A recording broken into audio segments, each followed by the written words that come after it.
Hello, everyone, and welcome back to TimeToRole's Campaign 1. This is episode 29. We're quickly encroaching on that episode 30. It's hard to believe we've been doing this for well over half a year. Um, we do have a few things to get into really quick um, before we bounce into the story. I know we're starting a little late today. I always try to start around 7:30, but sometimes things run over. But first things first is if you want to check out the merch, this no, this way, that one. Yeah. If you want to check out the merch store, go to www.timetorole.com. New stuff is being added all the time. And there's currently a sale going on right now. So if you want to use, I believe the code is JAN15. That's JAN 15, no spaces. That'll get you 15% off your entire purchase. That being said, we do have a few special guests today, and you'll be seeing them in the story here fairly soon. I also want to let you know that Austin will not be making it tonight. Unfortunately, he has COVID. So, prayers up to you, buddy. Best wishes, all that. Hopefully, you get better soon, and hopefully, you'll be back playing some nerd shit with us. So. I think that's it. You want to check out the podcast and stuff, you know where to find those links, and we will let's just get right into the story, shall we? Um we gotta go to that scene. I wish I had more transitions, but I don't. I will be getting those eventually. I need to get my frickin' shears out so I can use my right hand. You're cutting off your I right hand? What? keep my dice in a Kirby bag. Look how fucking cute it is. Aw. So precious. I suppose I'll get rid of I can't get this shit out my throat, so Hey, what? I guess. I have Hey, that yo. problem every once in a while too.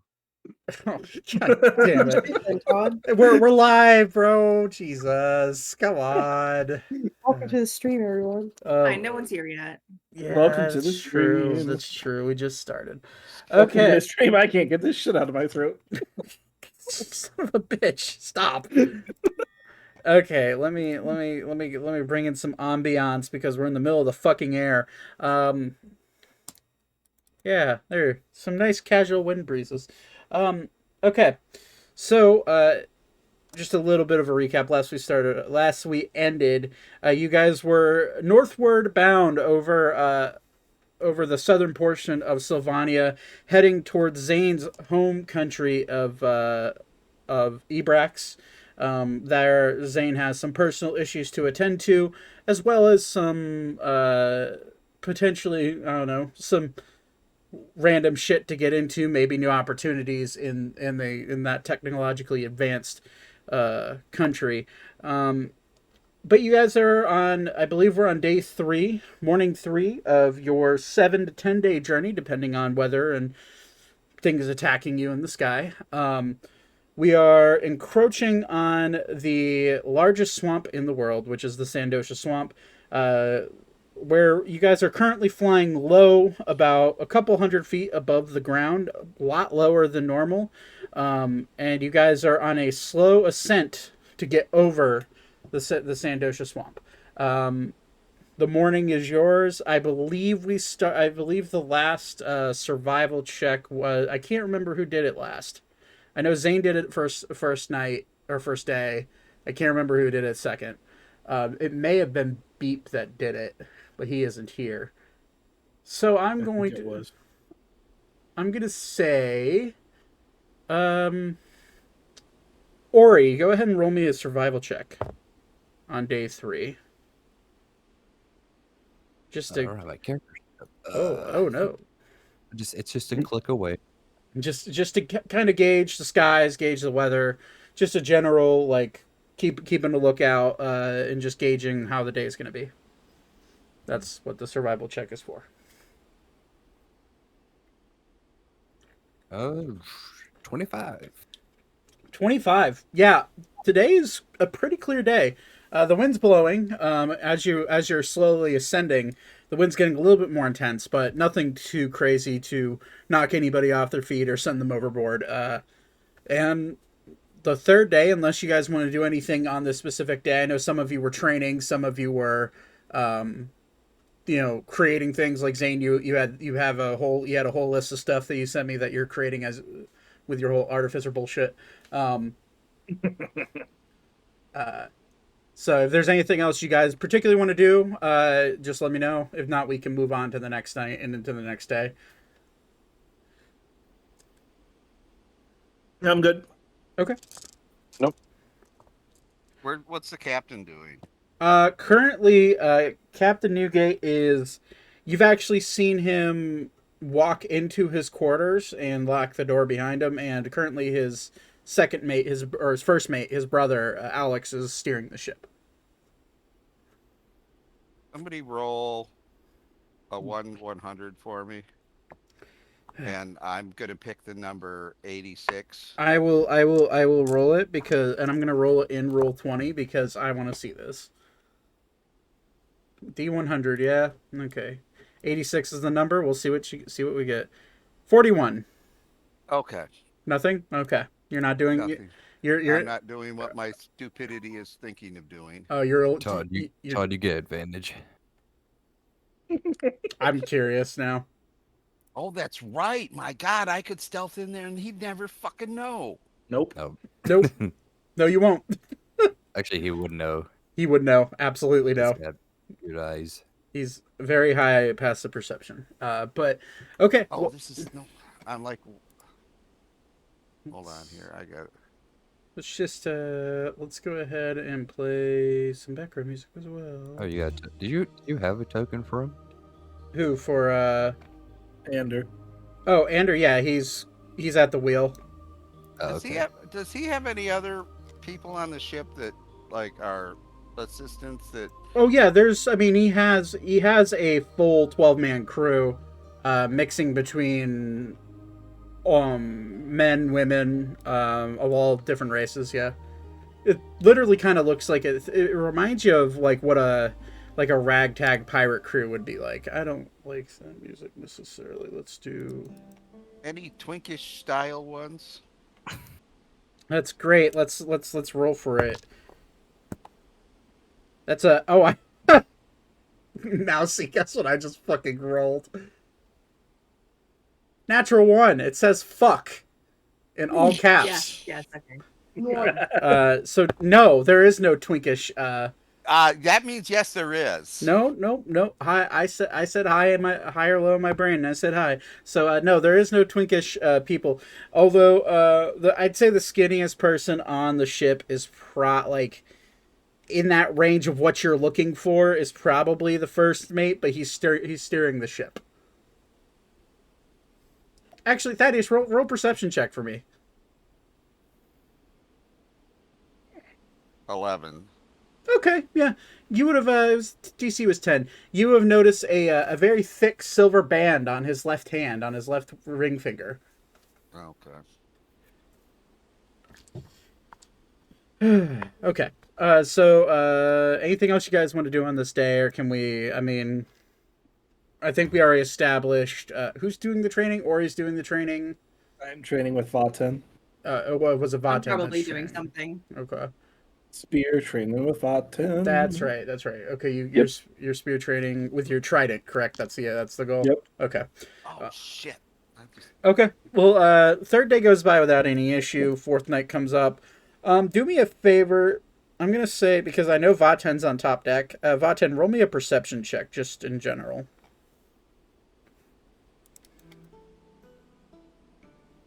18. No, tonight is a very clear night. You see the stars up in the sky. You see the moon, nice, and it's probably in it's like in a half waning position,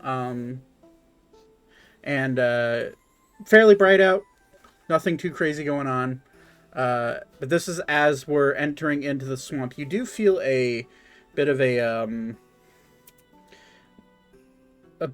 chill coming up from the earth. At this point, you guys are quite high in the air, but you do feel this weird underdraft or updraft coming up that is from beneath the boat. That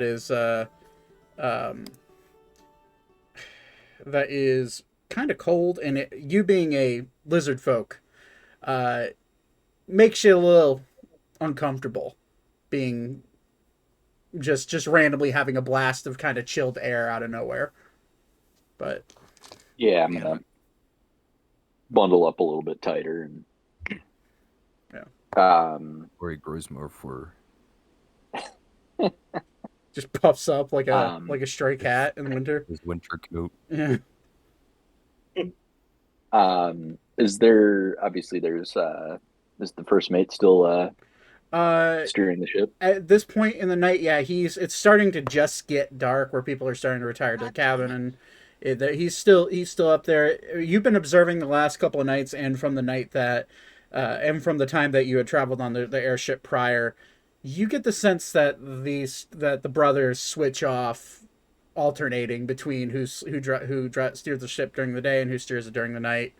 In this case, you get the sense that the actual captain is the nighttime captain.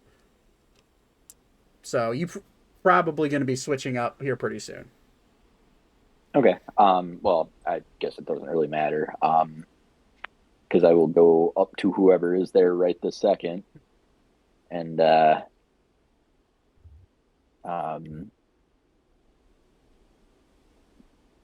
first mate, this one feels an unnatural cold. Yeah, yeah. Unfortunately, that's just a byproduct of flying over this damn swamp. The earth, or I guess the ground itself, gets chilled by the water, and there's a constant breeze that goes over that swamp. It's kind of creepy, but it's constantly chilly and constantly just kind of not very fun. And it constantly blows wind up, and it's always a cold flyover, but it is the fastest way to get to Ebrax, so we're going over it. And this is expected. Within expectations. Not this cold though. It is slightly a bit more. I'll go ahead and produce flame in my hand and just kind of like use it to warm myself up a little bit Okay. and walk away. Okay. And after you walk away, probably no sooner than 15, 20 minutes later, you see the captain, Captain Newgate, walk out of his quarters and kind of stretch and pass off he gets the reins passed off to him by his brother, and his brother goes up into his cabin and assumedly falls asleep. But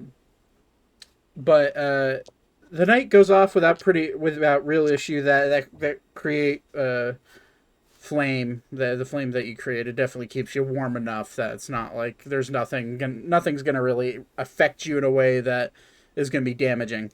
But the next day comes, and at this point we've kind of really we've passed over the swamp. We're just starting to enter into the swamp, and we're probably a good 10 miles into it.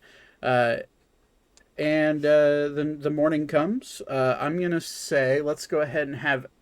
Would Elka be under deck still, or would Elka be coming up and? She doesn't really go on top deck if she can't. If she doesn't have to, she won't be on top. Okay. Well then, I'm gonna say let's go with Thaddeus. Do me a favor and roll a survival check for me. 8. Okay. Do me a favor and roll a d6 for me. Can you do it on? Oh yeah, that's right. You have a broken arm. Okay. Not one of the bad rolls. You guys feel anybody who's on top deck, you feel a rush of incredibly cold air. Like Vaten, it's even colder than the night before, but you're in midday. The sun's coming down. Like there's normally warm turns into almost like an Arctic blast coming up from below.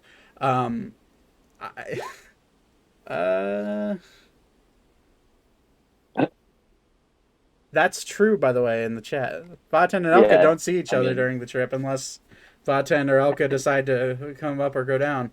But it's like an Arctic blast. It's literally just out of nowhere, and it kind of sways the ship in a way that is unnatural. And immediately the captain, who's still on helm, kind of like looks around and just ah, shit, and he immediately starts to descend. I'm gonna say Zane, roll me a perception check. I can do 4. You are cold. I mean, I like it's such a shit roll. It was really bad, yeah. Yeah, it's real bad. Yeah, you see the captain kind of like shh. Immediately, he just tie yourself down. And immediately, as he says that, just a massive gush of like really cold air slams the side of the boat. And I'm gonna need whoever's on top deck. I'm gonna need you to roll a dexterity saving throw, please. Ooh. Where am I on top deck? All right, that's up to you. Are you on top deck? Where's my token at? I don't know. That's a good question. Your token is on the piano. Then I'm on the top deck. All right, Yeah, roll 19. 19. Okay, 12 on the dex. 15. Okay, What are we rolling? dexterity saving throw, please, and thank you. Okay, I think I can do that.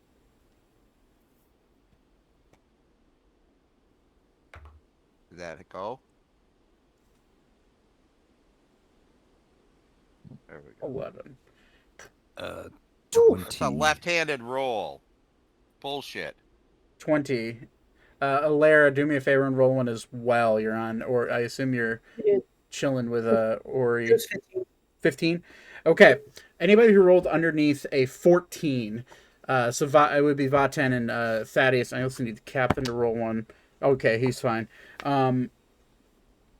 You are immediately knocked prone and sent to your immediate left 10 feet.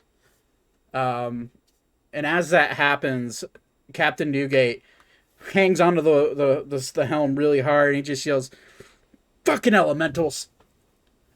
And he tries to jam the wheel as hard as he can to the right. And immediately as that happens, I rolled a 4 on the d6 for Thaddeus. You see this swirling ice energy shoot up from below, and just immediately kind of like pause, look at the ship. It's almost in like a weird swirling humanoid form, but just pure ice, and it floating in the air and just shoots off towards the west, leaving the ship alone. You guys have had a lot of close calls. First night, the dragon. This time, the literally the one roll on the d6 that was non-combat. Like a sky police or something to like make sure this stuff like never happens. It's the wild skies of Ammriel. That's not a thing. The Wild West up here. It literally. Yo! I mean, this world is literally The that. sky jungle. You just gotta have some fucking faith. It's not getting us anywhere. We almost died twice. We're going to Tahiti. What's Tahiti? Never heard of it. Okay. So, fourth. I mean, unless you guys want to do anything in retaliation to this crazy humanoid shaped force of nature, then the fourth day, other than that, goes off without really any issue. No, I'm good. Okay, if we're just passing by, Yeah. we should be good. I would say Captain Newgate would like immediately hold his hand up and flip it off. Get the sense that this might not be the first time he's dealt with something like that. But fourth day goes on without any issue, and the night comes. Faten, you notice with your high passive perception, you notice that the nothing in the air, just kind of an eerie feeling overall. You do sense like you're being watched from the ground, even though you're a couple thousand feet up in the air. You just kind of feel like eyeballs are on the ship nonstop. But the night goes by without much issue until around dawn. You wake up. Do me a favor. I'm gonna roll twice myself, one for the lookout and one for the first mate. I'm gonna need Vaten to roll a perception check. Corrigan, if you are in. Oh. You are dead asleep. Natural one. Corrigan, if you're in the Hitchcock. stream, give us a number between 1 and 100, please. Oh my god. Okay. My rolls were not bad. Immediately you're gonna hear the lookout kind of whisper down, not whisper, but kind of quietly talk down to the first mate and say, "Hey, Alex, there's something below, almost like smoke." And I would say this probably would wake you up, 10, since you would probably be sitting somewhere near the crow's nest of the ship. But immediately as you wake up, you do see this kind of like... Actually, you don't see it. You rolled a nat 1. I just remembered that. You just kind of are looking around, trying to see what they mean. As far as you know, whatever smoke they're seeing could just be clouds. But immediately the first mate's just like, somebody go wake my brother up. If it's just essentially me, the lookout, and him on deck, I will go ahead and start making my way towards the captain's quarters. Okay. So which are in the fort, right? It's actually underneath the helm. You're walking towards where your friends are actually. Corrigan, I will go number ahead in and- this. God, 52. Okay. You knock on the door. Oh. And immediately the captain kind of just, you hear him just fucking lay down. What? Your brother requests your presence. God. This one does not know what is happening. Okay, god damn it, Alex. You say you've seen fairies one more goddamn time. And he just Would you like kind a of, drink or something? you just hear him kind of shuffle around, assumedly putting on pants, and immediately opens up the door and like looks up. What? Hey, dude, look over the side. And okay, and you just see the Captain Newgate just kind of walk over and like look down. Hey, Vaten, come over here and look at this. I will do so. Sorry, I got a phone call that is actually important for once. Yeah. Okay. Follow and I'll take a look. Okay. If you need to take a phone call, go for it. I got like 2 minutes before I have to. Okay, gotcha. Call back, Gotcha. Does that look like a campfire to you? And he points down, and there's like this little, with your passive perception going past your natural one now, with your passive perception, you see this like little, like bright light in this, like on the ground, a couple thousand feet below. It literally looks like a candlelight from that far away. But you do see almost like an unnatural pillar of smoke shooting way up into the air. It's starting to actually encroach on the level of airspace that you guys are at. Coming, and it's seemingly coming from that little light at the bottom. This one recognizes fire, yes. Yeah, but it's in the swamp. Who's... do me a favor, roll perception check real quick. Because you may need a higher roll. 13. Well, based off your... Like, It's your own like ass, but we'll base off your you don't really notice it. We'll see what the captain does. Captain rolled an 18, which is plus 6. No, +5 for his. No, what is perception? Oh God, no, it's plus 11. Okay, he rolled a 29. He looks down. Does it kind of look like 3 levels, like almost like a SOS, like a 3, like a smoke signal almost? This one does not notice, but Okay. there are magics that can do that. Yeah. And I'll kind of like produce flame in my hand and pulse it up and down a bunch. Okay. Alex, why don't we... I just have a hunch. Let's go down and check. Ugh. And Alex, are you sure? That swamp's dangerous, man. Yeah, let's do it. So immediately you'll feel the ship just kind of like shift downwards, descending very fast. Do me a favor and go wake up your group. It's close enough in the morning that should be fine. Very well. I will go ahead and knock on doors and wake people up and Okay. As all of you wake up, I mean, it's up to you if you want to heed to Vaten's call. But for anyone that does decide to wake up,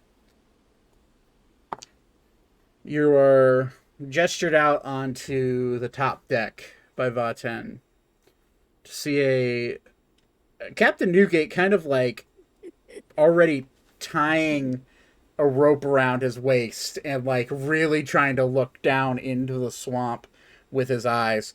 And all of you, I mean, I don't know who's still sleeping and who's coming up to the top. That's up to you guys. I I'm figured up I would top. wake up and go up top. I'm up there as well. Same. Yeah, I'm sleeping under the piano or next to the piano. Okay. Tied I up. am awake. I'm on Ori's head, Okay. of Ye- course. All of you start to see this pillar of smoke going poof, poof, like almost like 3 really long columns, but in a row, and it's like almost in a rhythm. And as you're descending, the captain's like, "You might want to tie yourself down. This place gets a little bumpy." And you slowly, as the ship descends, Ralvin, you see a probably for the first time in a very long time, you see a vessel slowly descending. You see it, turned in front to look like an ant up in the sky, slowly turned into this massive, hundreds of feet long airship, and it's slowly descending. It's probably about 600 feet in the air at this point above you. All right, yeah, so I step outside my little shack, and from what everybody can see, I'm a humanoid, but in like these just covered in black rags. You can't really see what kind of person it is. And I step outside and I'm dancing back and forth. And I can't really talk to you guys yet, but I'm waving my arms and going fucking crazy. Let's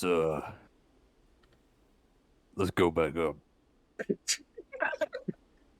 Why? Why? Is he Kate? No, we've got to help him. He clearly The most needs it. important question is if he has cheese. There's a crazy homeless man down there.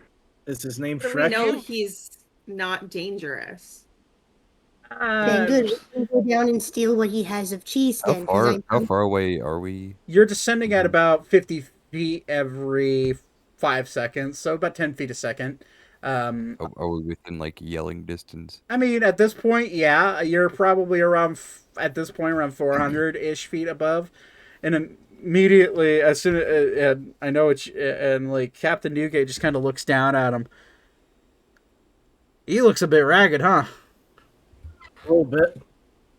I'm gonna start screaming. trapped here forever. Please come get me. And I'm just going fucking crazy. You have cheese. No.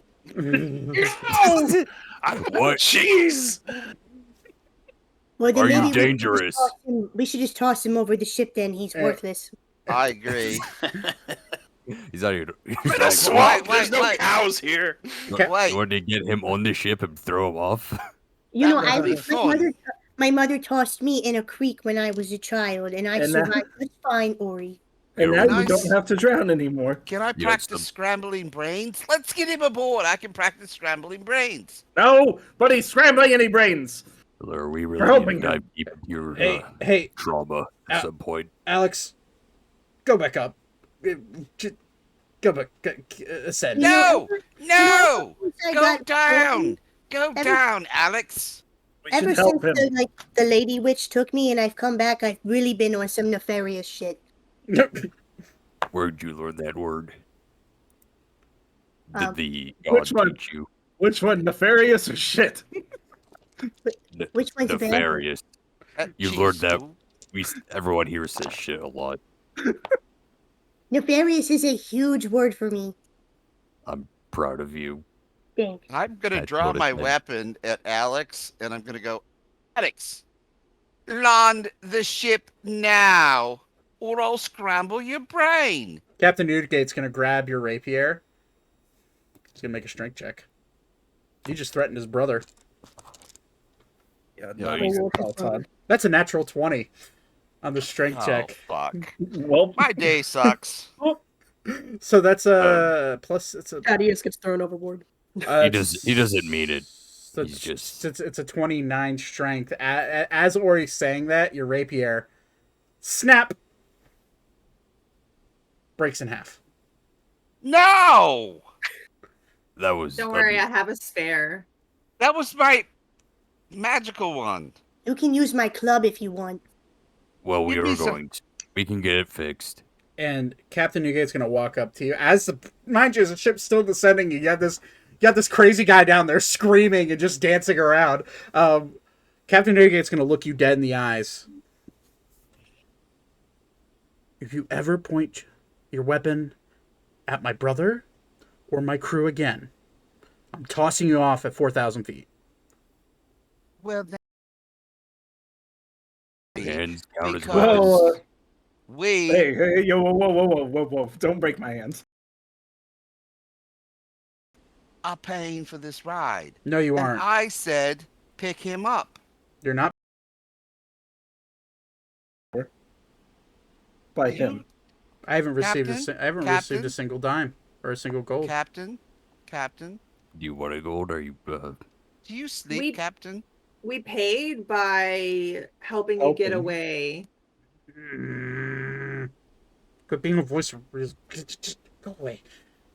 I think breaking his weapon was unnecessary. I'll fix it. I'll fix it. I'll fix it. You know, Ori, you do a lot of unnecessary things. I'll fix the weapon. Just get us down there. No, I don't. Fine. You owe me an apology, you bastard. He looks. You have to I have mean, you- wine with me. You did threaten his brother. I don't think an apology is necessary. I He think just- There's you're a evil. man reacted. stranded It down was- there. I'm He trying just. to help He a just. fellow person. He just. Okay, maybe we all came on too strong. He just Maybe we stares. He just stares holes through you, Thaddeus, as he walks over to the side. Hey, are you okay Oh, down I'm- there?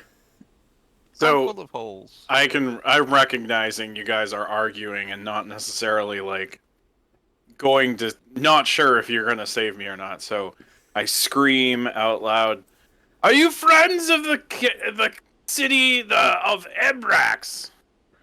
What the damn? Who the hell are you? What he called me? I am a friend. Please just pick me up. I need to know your name first. My name's Chuck. Oh, sweet. What the? Chuck! Chuck you off the ship. No, chuck him Are onto you the ship. related to Larry? He's been lost forever. Get him on here. My surname is Noland, and I'm That's I'm even worse. nobility. I've been lost in the You know, he's- swamp for 25 years. So long I've been here by myself surviving. Why didn't you just walk out? Yeah, just stop being an orphan. I did it. I was unable What? to leave. That's not what. Are you an orphan?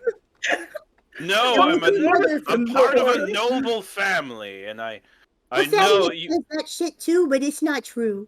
Are we meeting all these nobles? I'm part of a noble family, and I'm a frickin' No. orphan. Yeah, I mean, like, Jesus Christ. Just get him on the boat. Wait, is I'm he not like an orphan. you noble? I'm from a noble family. Yes, Well, from the so city am of I. Ebrax. Just country. Yeah, country. Yes, It's been a long time, Chuck. It's okay. City of It's a Sandosha. it's a That's country what it now. is. It's always been a country. Do you know Ringling? Chuck's a little out of his mind. He's been gone for a long time. I think Honestly, it's 25 Senva. years isn't much. I mean, it's a pretty long time for a human. Captain 25 years is longer than this one has been alive. Oh, you're still a Captain, baby, I hate to say this, like Alara. but I enjoy saying it. I'm right, you little fucker. He just looks you dead in the eyes, throws a rope ladder over the edge. You can I climb start up that, dancing right? Again. Yeah, I start dancing again, and I climb up the rope. Make a I'm dexterity gonna check. pull out my rapiers just in case, just to like, not like to be menacing, just to like hold them. Chuck, make a Oh, dexterity yeah. check for me as you're This guy climbing up seems this ladder. harmless. He's dancing. He's doing the Vogue. Welcome to the party, buddy. This is how this shit works. With those rapier, Captain may break them. I rolled a 10. That was the DC. Oh, good. Jeez. So That was close. You you forgot to climb ladders. Give him advantage. that would give him disadvantage technically, but you know, so Oh yeah, yeah, never mind. you're able to, yeah, Chuck, you're able to climb That up was the a- ladder fairly well. All right. But So I kind of come up onto the deck, and I'm all in black tattered robes. I've got a hood over my head, and I've got a black shawl covering my face. So all you can really see is my eyes. My hands are like completely worn down and almost anorexic, bony looking. I almost look like a skeleton of a figure. Thank you so much for rescuing me. And I take my hood off, and I've got like straw gray hair, almost no, like it's missing out in patches on my head. I kind of look like in Monty Python the bridge keeper that asks the questions 3. Like I am beat up. And I say, oh, so my name is Chuck, and I'm from the city of Ebrax, and oh, I've been here for so many years, and thank you for picking me up. Do you have any real food? Oh, I can't.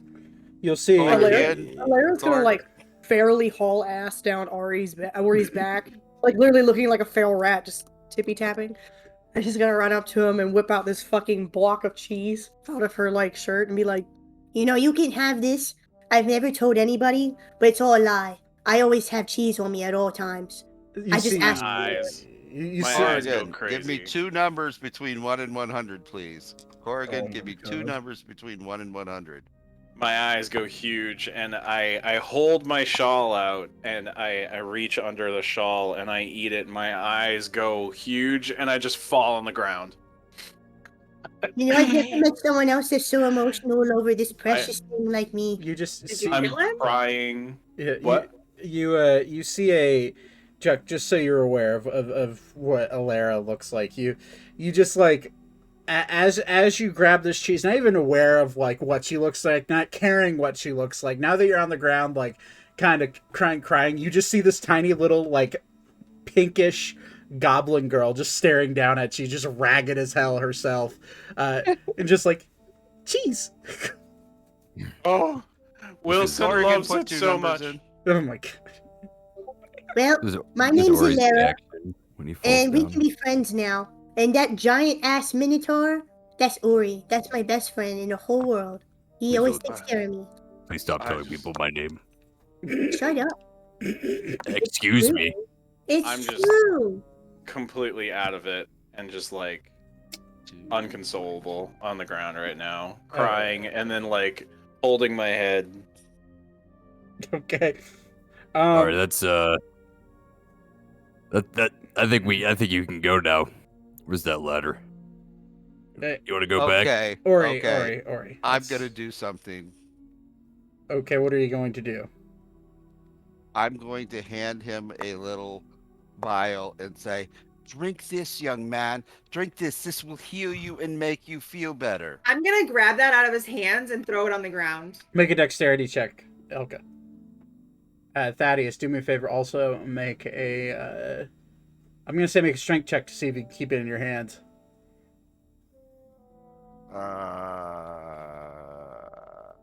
21.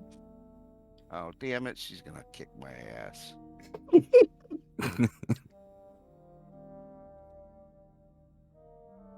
Oof. Yeah, no. With a, I forgot you have a -1 in strength. Damn. Yeah. You're as you go to like pop the cork a little, you like as your hand's touching the cork, Elka just out of fucking nowhere, like a shot of lightning, just zips in and grabs the bottle and throws it on the ground away from the new person in on the ship. And Chuck, you're just sobbing uncontrollably right now, right? Like just yeah. Chuck, there's a bowl of liquid next to you. I'm gonna pull out. I still have a water skin with one more like dose or whatever of the water of life. Oh yeah, shit. I forgot about those. So I'm gonna hand that to him and say, "Here's some water of life." Okay, yeah, I can hold it. I inspect it. Oh, should I do like? I'll do a perception check or something to try to. I'm gonna say roll a. We're gonna say either Arcana or Arcana or Nature. All right, I'll go with Arcana. Oh my god, a 1 + 8. I got a 9. You inspect it. Can't really tell if it's magical or not, but you sniff it. It smells like water. There's nothing. It just smells like water. You know. This is all a dream. You guys aren't even here right now. How do I know you guys are even real? I'm gonna walk up and backhand him. Or he pinches him. I'm gonna walk away and start playing the piano. I'm pissed. Roll performance check. I'm gonna try to hold on to the vial. 16. Oh yeah, you're playing just fine. Damn, that's pretty good. Okay, I only rolled I rolled a 5, so when I get backhanded, I dropped the vial.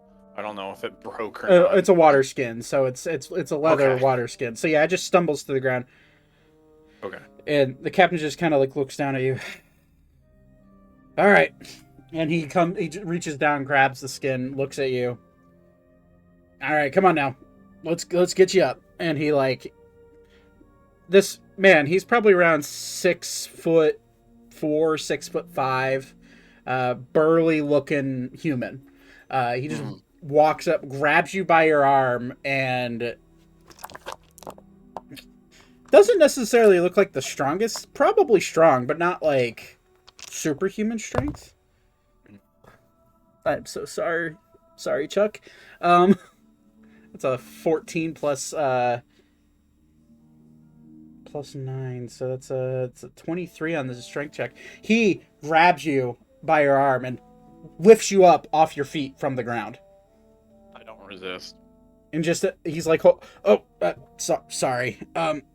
Put you down.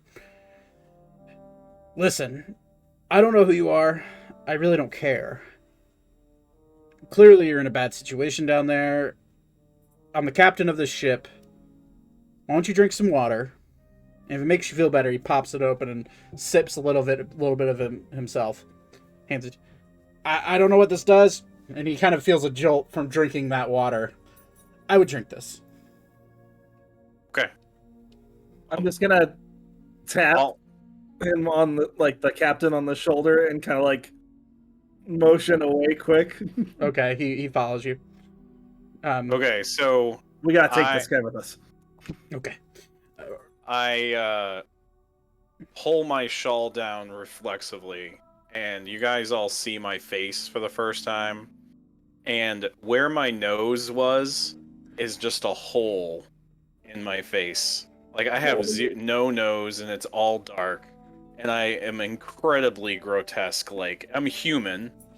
Like a regular old man human, but just like my nose is completely gone. And I swig the healing, what was it, healing water? It's water of life from Water of life. But so you drink that. What is the description on that? What's the equivalent of the health potion? Is that D10? Mousy? It's like, I thought it was 3 D10s. It was a D12. A D12, okay. You heal, well, you're already full health, but you heal the equivalent, your body itself, the very vitality of your body heals a full 12. I just rolled a 12 on that D12. And as you drink it, you immediately feel rejuvenated. You feel your muscles that were once atrophied start to, like, even though they're not there entirely anymore, whatever's left rejuvenates, and you feel strength that you haven't had in a while. The skin on your bones kind of like clears up a little bit.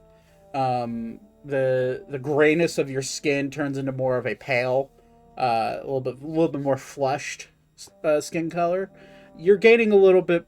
Your vitality in itself was boosted by drinking this water. It's almost like drinking it for energy boost. It's literally like drinking like 4 shots of espresso. Just it hits you right away. So as the shawl is like pulled down, you hear a squeal. Everyone around me hears a squeal, and because it's like bringing more life to my body, you see a giant spider crawl out of my nose, where my nose would be. And it crawls across my face to the back of my head and into my hair. And I go, "No, Wilson, it's okay. It's just helping me. It's all right. It's okay. I would really appreciate, though, everybody. I'm sorry. I know I'm so grotesque looking. I've been alone for so long, and there's so many horrible things in the swamp. And it will. Oh, geez, I would really appreciate it if I could just go downstairs, sleep, and where are we headed? Where I really need to go to. On our way to Ebrax. Oh, good. I must see my wife, and I need to know what happened to my family. Solvable again. Okay.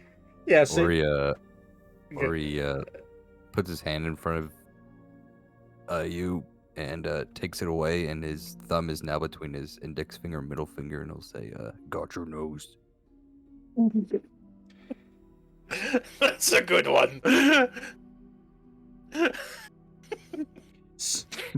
So, Zane, we'll just say that you had the conversation with Ander. He walks over. He's, "Hey, all right, let me have someone show you to a clean bed, and let me see here. Someone get this man some rations, food, something. Just something to put some more meat on his bones." I immediately Any spare clothing for him as well? Not really. We don't really keep other than our own. I mean, I may have some a better robe or a better shawl you could put over, but that's about it. Sure, he would like to wear something fresh or fresher. No, that's that could be arranged, I suppose. Yeah. So all of a sudden, this the cabin girl, she's a little dwarf, little dwarf girl, probably around 80, 90, 100 years old. Pretty young for a dwarf. She walks up. She's a nice long blonde hair, a little bit of stubble on her face. She's, hey, I can take you downstairs. Follow me. And I just grab her hand. It's all right, darling. We'll take care of you. And she just like slowly walks you underneath into the cabin. Immediately, Captain New gets. Can I go back to sleep? Are you Well- asking? Could we say no? You know how to get to Senva, right? Alex has got it for the next hour. I need to stay cognizant whenever we get into Ebrax. You know why? I know why. Yes. Captain, have you fixed my rapier yet? I thought No, I will fix it when we get to Ebrax. Do you need me to tuck you in? no, I'm fine. Are you thirsty, Captain? Okay, well, I'll be here. Also, Captain, before you go to sleep, you will probably get paid very well for getting that man back there. Music to my ears. All right, and he'll wander off into bed. I just realized I don't have a token for the first mate, but that's fine. Captain, my captain, our fearful trip is done. But with the new we'll say new member to the to the boat, you guys probably with a little bit weary of him. For those that Zane, you're really the only person who knows who this guy is, given your connection. I'd say the day goes by without any real issue. I'm gonna say actually, I'm gonna roll survival check for Beep. The dice says fuck. So that's a natural 1 for good old Beep. Oh god, I just rolled a natural 1 for my encounters. All right, since I don't want to roll, because I'm rolling like shit. Yeah, Alara, do me a favor. Roll a d4 for me.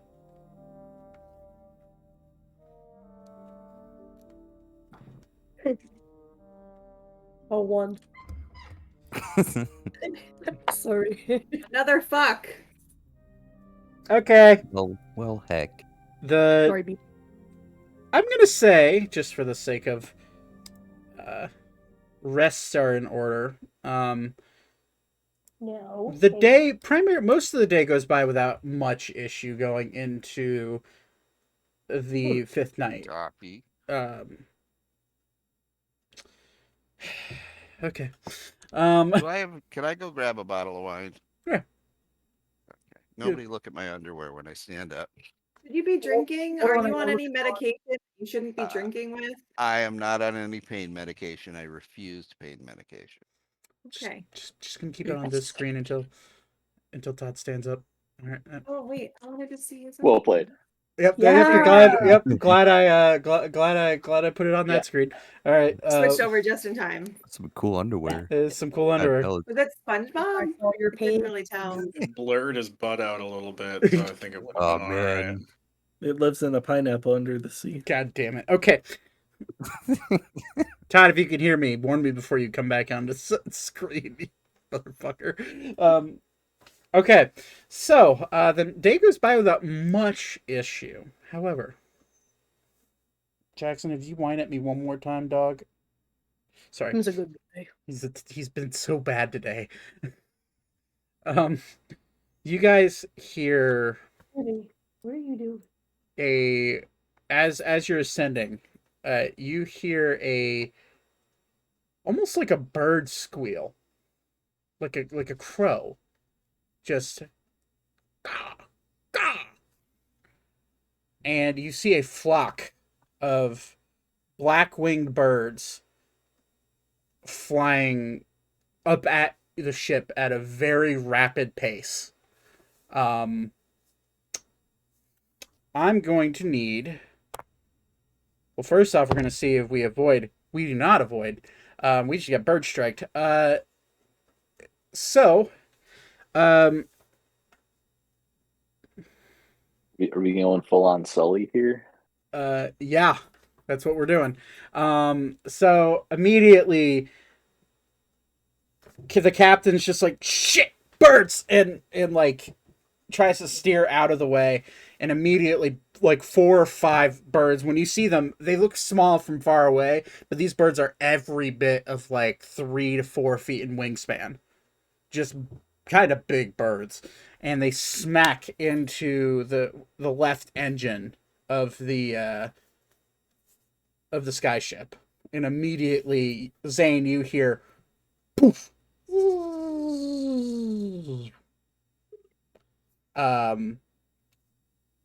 Immediately the captain's like, oh, fuck, hold on.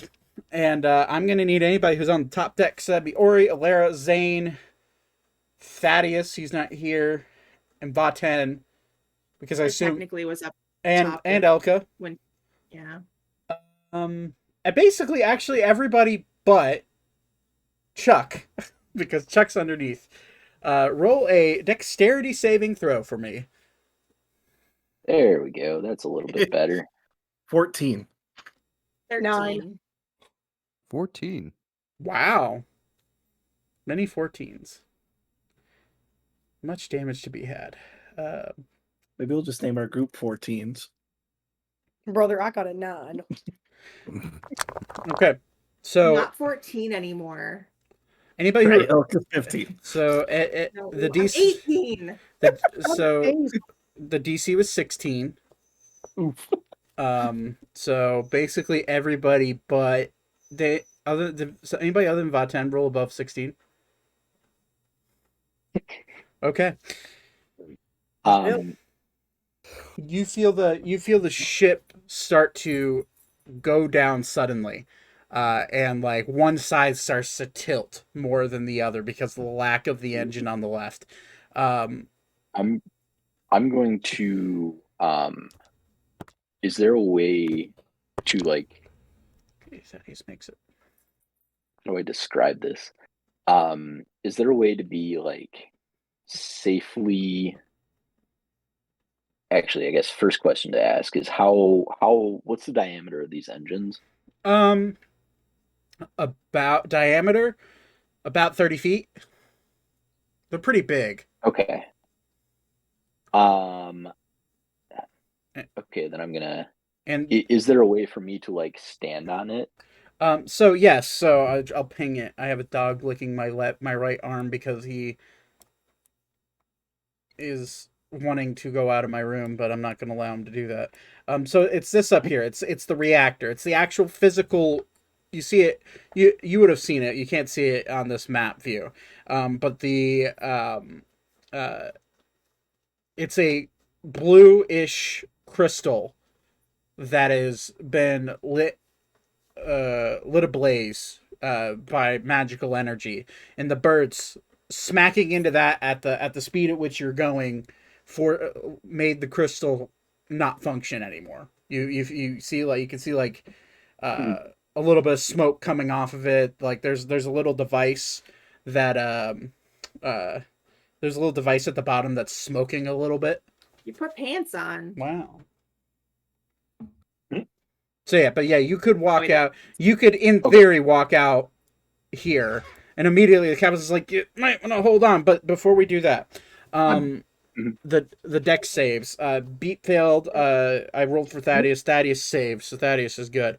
All of you that failed, you are immediately lunged to the left, very hard, very fast.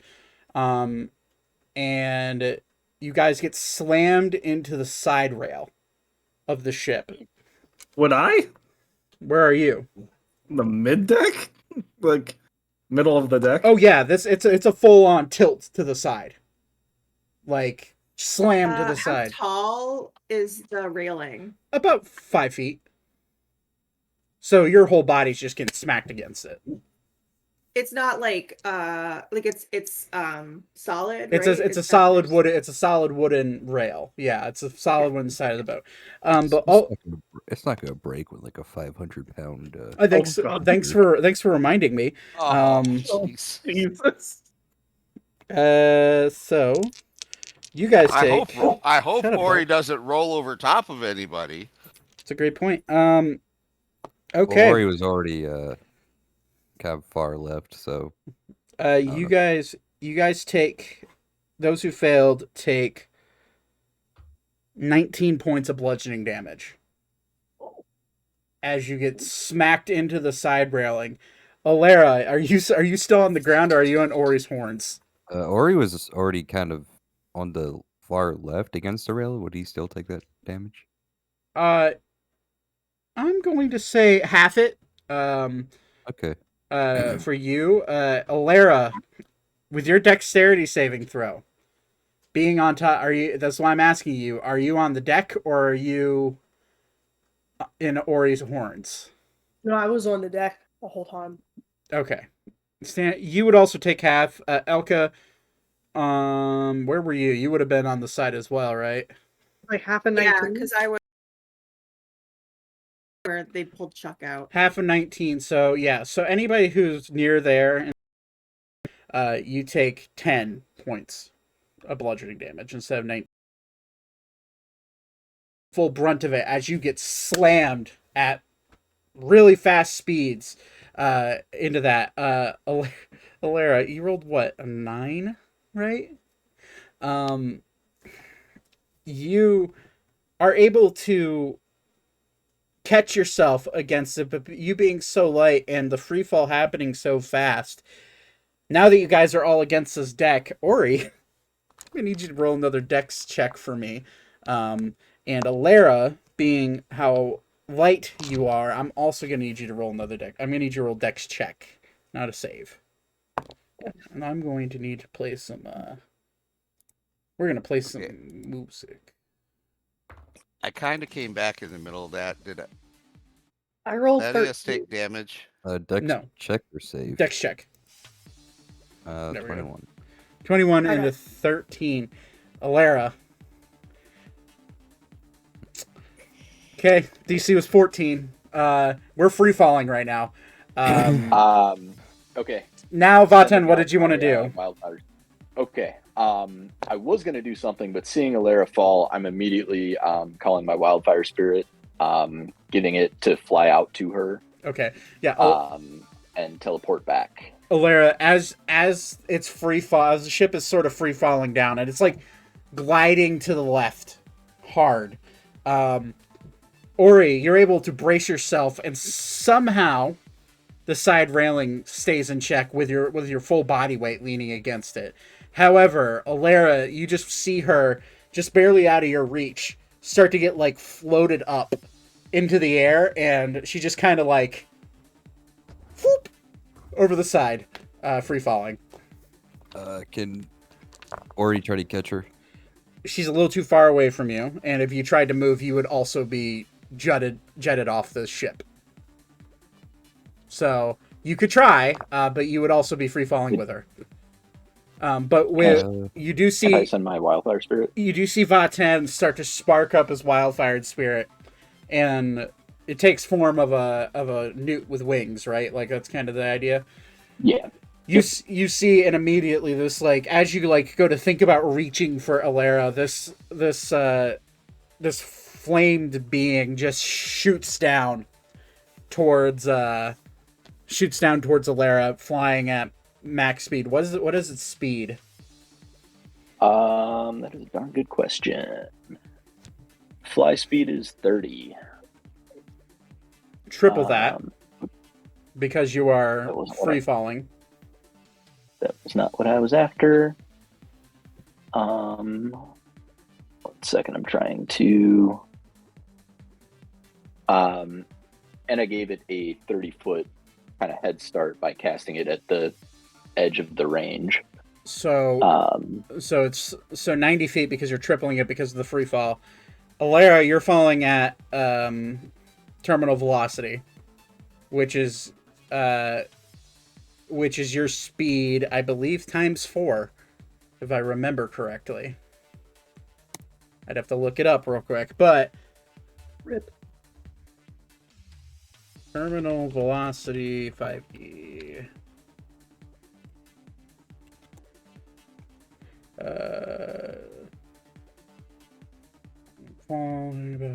Okay, so for D&D players, a falling human reaches terminal velocity after about 6 seconds.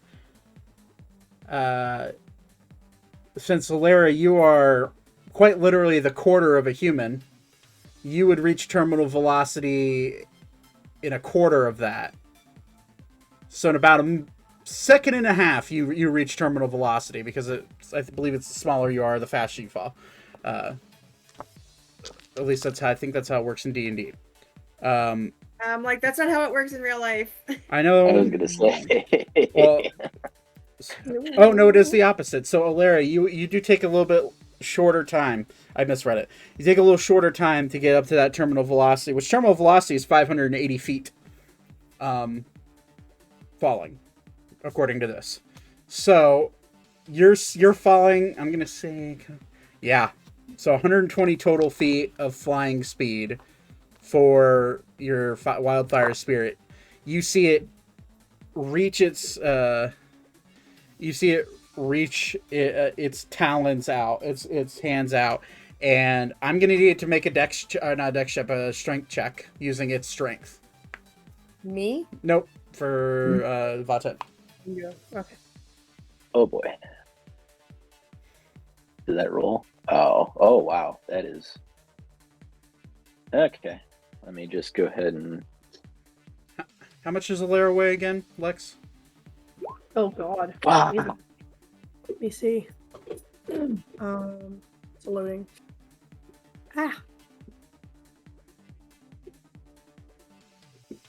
Wait. How do I even see how much you weigh? It'd be, you'd scroll down. I'll just you scroll down, and it's in description, I believe. It might be. Okay. Roll 20s. Take.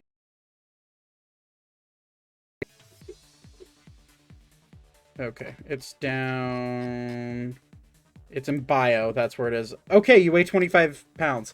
So how? Oh. How I gauge carrying strength checks is I take the weight of the person and then divide it by 10, and that's the DC.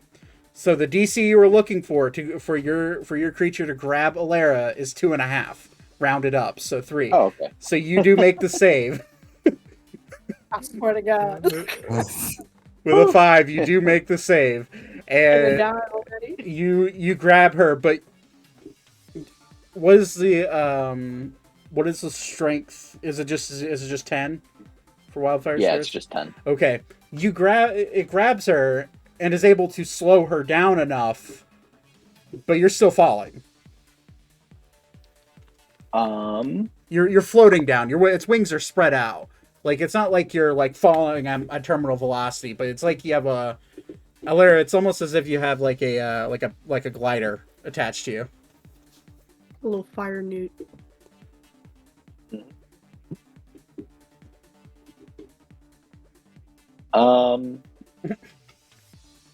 Okay. I'm just gonna yell, rope! Get rope! I've got a whole fuckload of rope. I have my enchanted one and then 3 regular versions of it. You see, I actually also have 100 feet of rope as well. So at this point, you see the first mate who's attached himself at the hip start working his way over towards the damaged crystal, and you see him making his way out over here. As we're like side gliding very fast to the left. This is a dex check for him. His dex is +6. Or sorry. Yeah, no. Dex save is what I need. Is +6. So that's a okay. I almost lost the NPC. You see him like slowly waddle his way out onto the beam and like start messing with the this crystal. You guys, you're able to now. All of you are probably able to fasten yourself good enough to the ship to where you're not gonna like immediately fall out if you move. At this point, and the idea of the first mate Alex doing what he did is that he worked his way with his own rope and like kind of held you to the side with the extended rope. So that way you had something to hang on to, if anything, him, but it's also anchored to the boat. So, Zane, you have rope? A crap load of rope. Okay. They're about, I'm going to say at this point, about 250 feet below. Slowly gliding down, probably at the same speed as at which the ship is falling. I believe I have more than enough rope to make that work. Okay. So, doesn't your since that is since will, that's being taken care of elsewhere, I'm going and I don't need to like concentrate on my wildfire spirit. I'm going to be doing something else. So okay, doesn't here's your what I'm gonna do while. Sorry, time out. Out of curiosity, doesn't your wildfire spirit have that teleport ability? Oh right. That'll work. Get to teleport 15 feet up. I've got the rest. Cool. Then yeah, I will tell it to teleport up, and I'm gonna start crawling onto the other left engine, the one that is not damaged. Okay. I will secure the rope, the non-enchanted rope, to the rest of it, and the enchanted rope at the very end. That's gonna be like closer to Alara when I drop it off the edge. Okay. I'm gonna secure it to the boat, and then as soon as it's low enough, I will have the enchanted rope secure itself to Alara. Okay. Vaten, I'm going to need you to make a dex save. You're trying to crawl out onto a strut as you're fastly falling towards the left. 17, you're good. Luckily.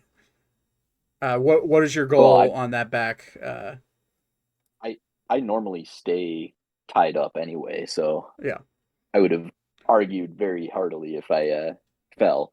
But my goal there is if there are any more birds coming or anything like that, I'm immediately going to go ahead and cast Warding Wind to try and protect the engine, basically.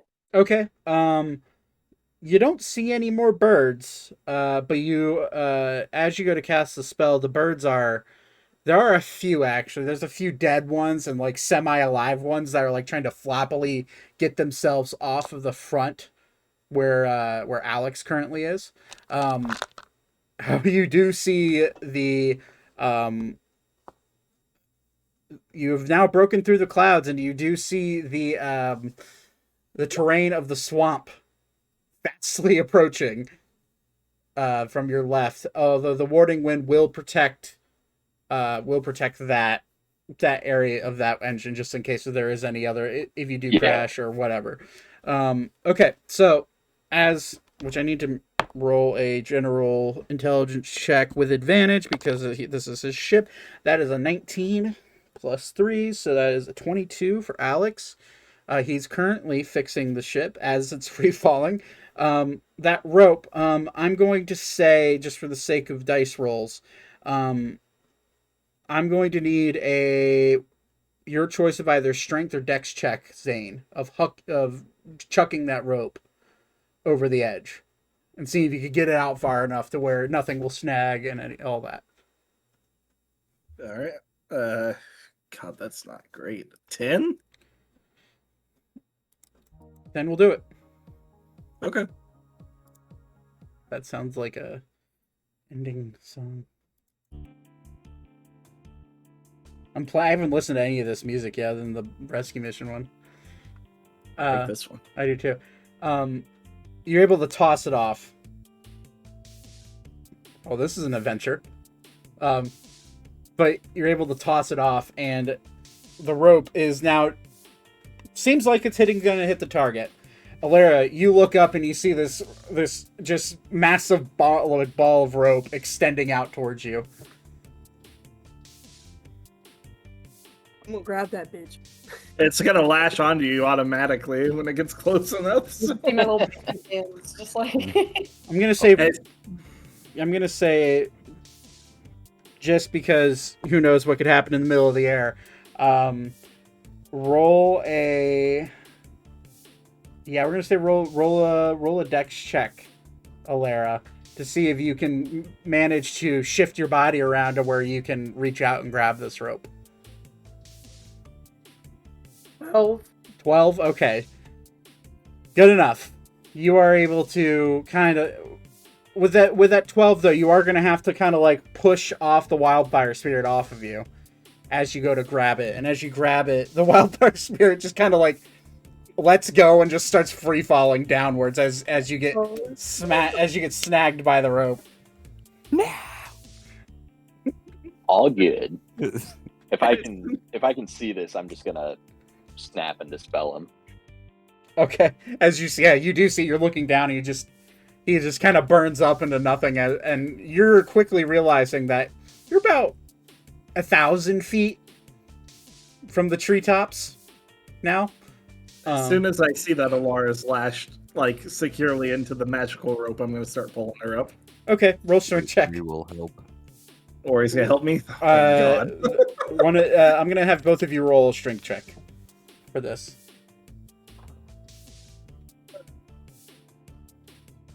What's that? I'm gonna pull out 15. 25. It takes you a little bit of time, but since there's a lot of force on the end of that rope, with falling and everything, just the pressure and the weight of Alara, it's like pulling up bricks instead of pulling up Alara. But you are able to get her up and above. And as that happens, that's a fun song. I like it. As that happens, you see Alex. Well, last check for him. That's cocked. It's a natural 20 for him for his last intelligence check. He's able to do something with that little like ring-like device at the bottom of the crystal, to where he's just like, that should do it.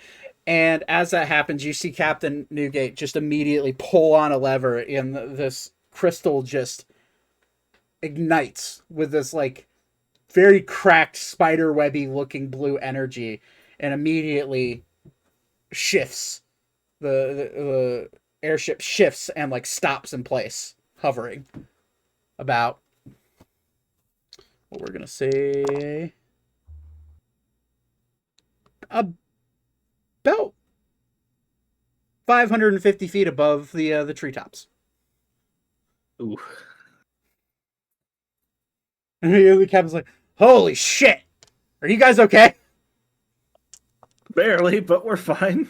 Hey, I'm going to check through my bags and pull out some cheese, so when Alara comes pulled over the side, I can hand her a piece of cheese. Okay, she's already on like kind of on the deck, probably looking like a cat that was left down in the rain for too long. Alara's just silent because I think she's so used to falling off of shit at this point, and knowing that the rest of the group is going to save her.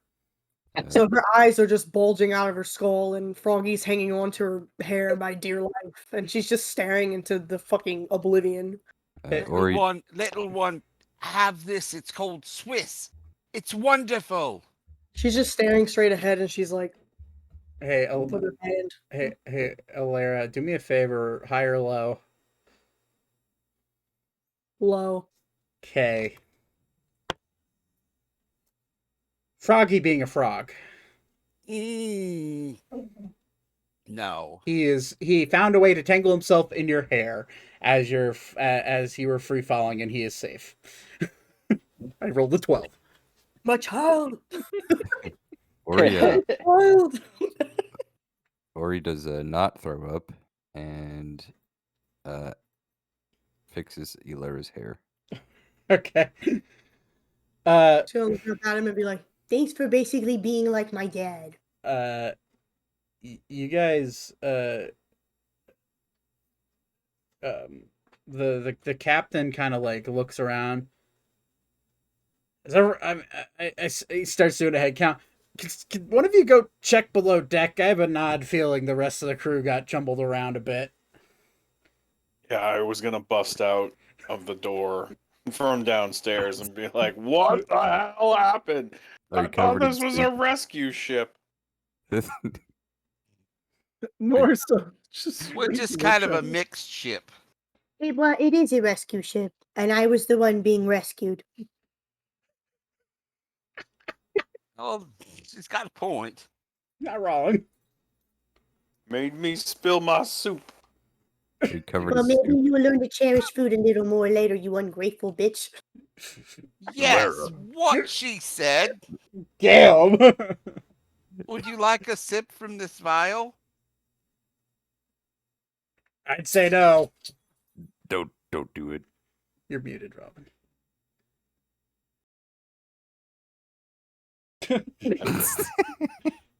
And go to the side of the ship. Okay. Watching out for Buddy hands smacking me. Yeah. The ship seems a little shaken. You can definitely tell as you look at that front crystal. It's got some spider webs in it. Definitely got cracked by these birds. But it's stable, and immediately the captain just pulls on a few levers. He's like, "Well, might have to take it a little slower over this over the ocean, but we should be fine." And the rest of the day goes on without much issue. I'm gonna gather the friends and just be like, "All right, nobody's allowed to tell Chuck who the hell I am." Why? I don't need him knowing who I am. Are you someone special? He's someone special. I don't want to be any part of it. Who is he? He's higher up in Ebrax who went missing a while ago. I'm honestly surprised he's alive. So is that a great reward for us? Maybe. But I don't look very alive.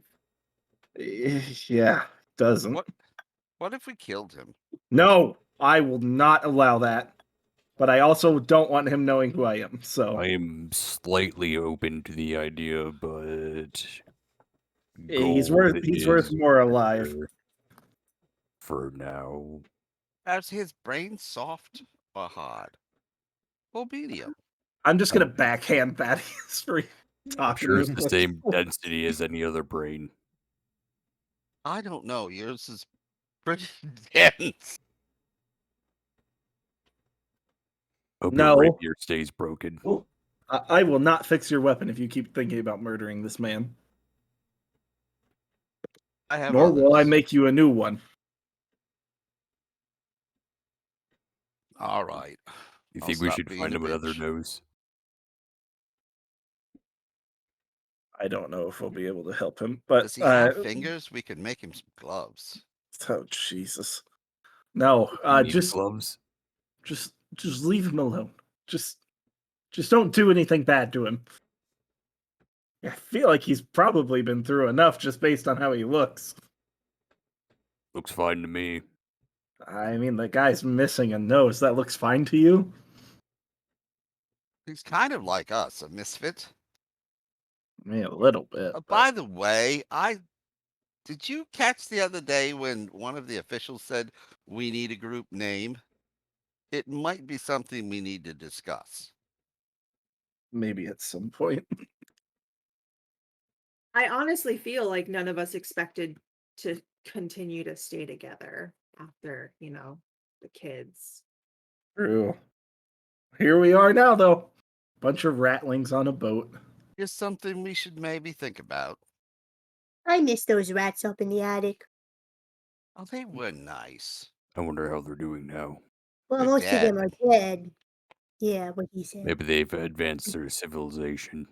I mean, they You I'm sure killed they them. procreate just as quickly as rabbits do, so Not with smashed genitals. Did you Well, the smash your ones I we're did all not dead. smash. Was it? Are Was there we? a statue?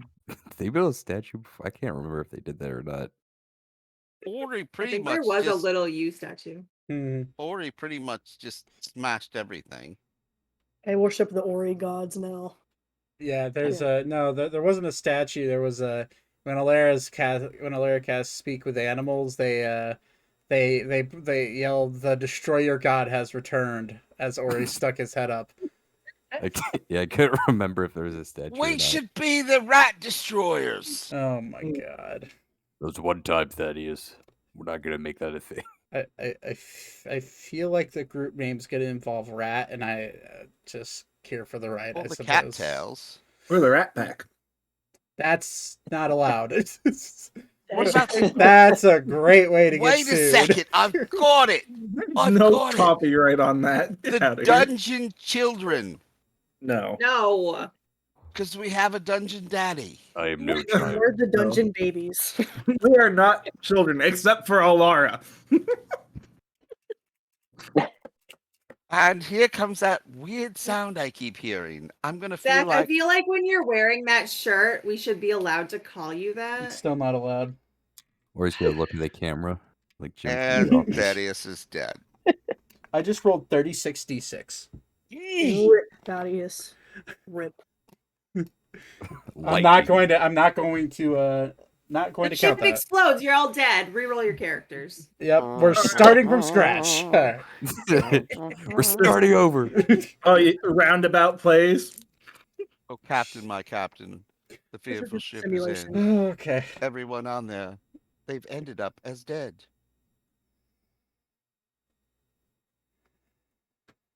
We end up back at Strixhaven in our other characters' bodies. It's just a simulation. Thrip is back for some reason. Don't you tempt me. I'm actually a piece of cheese. Okay.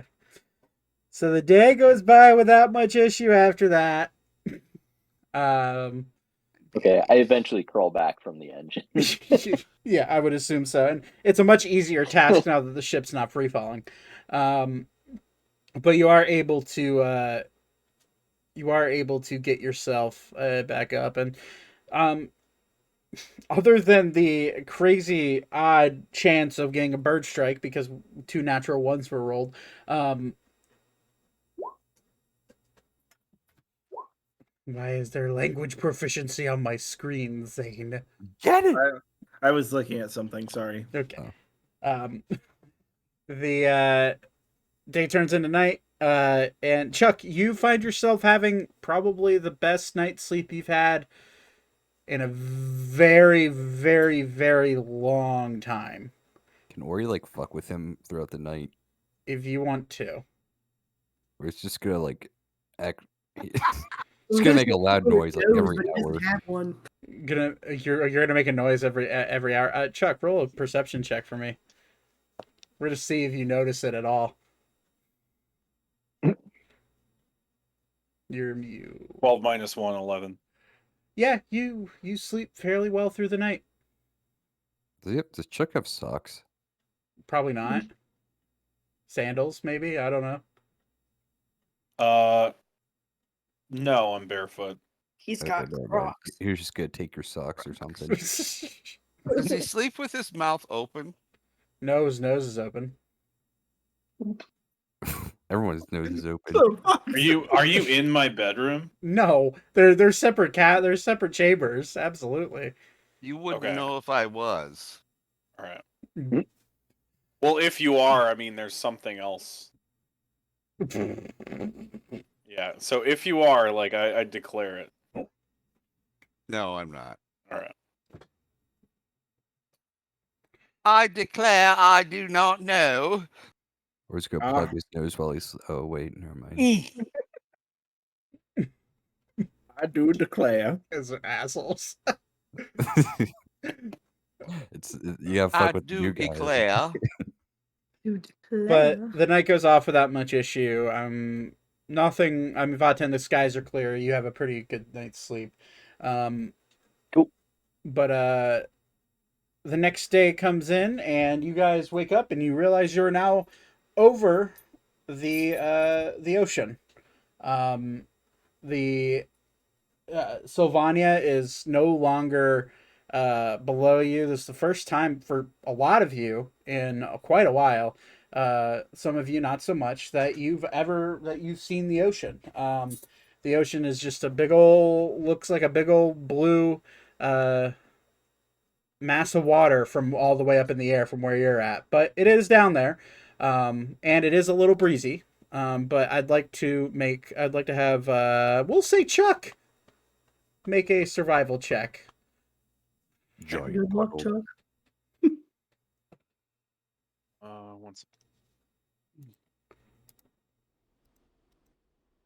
17. 17.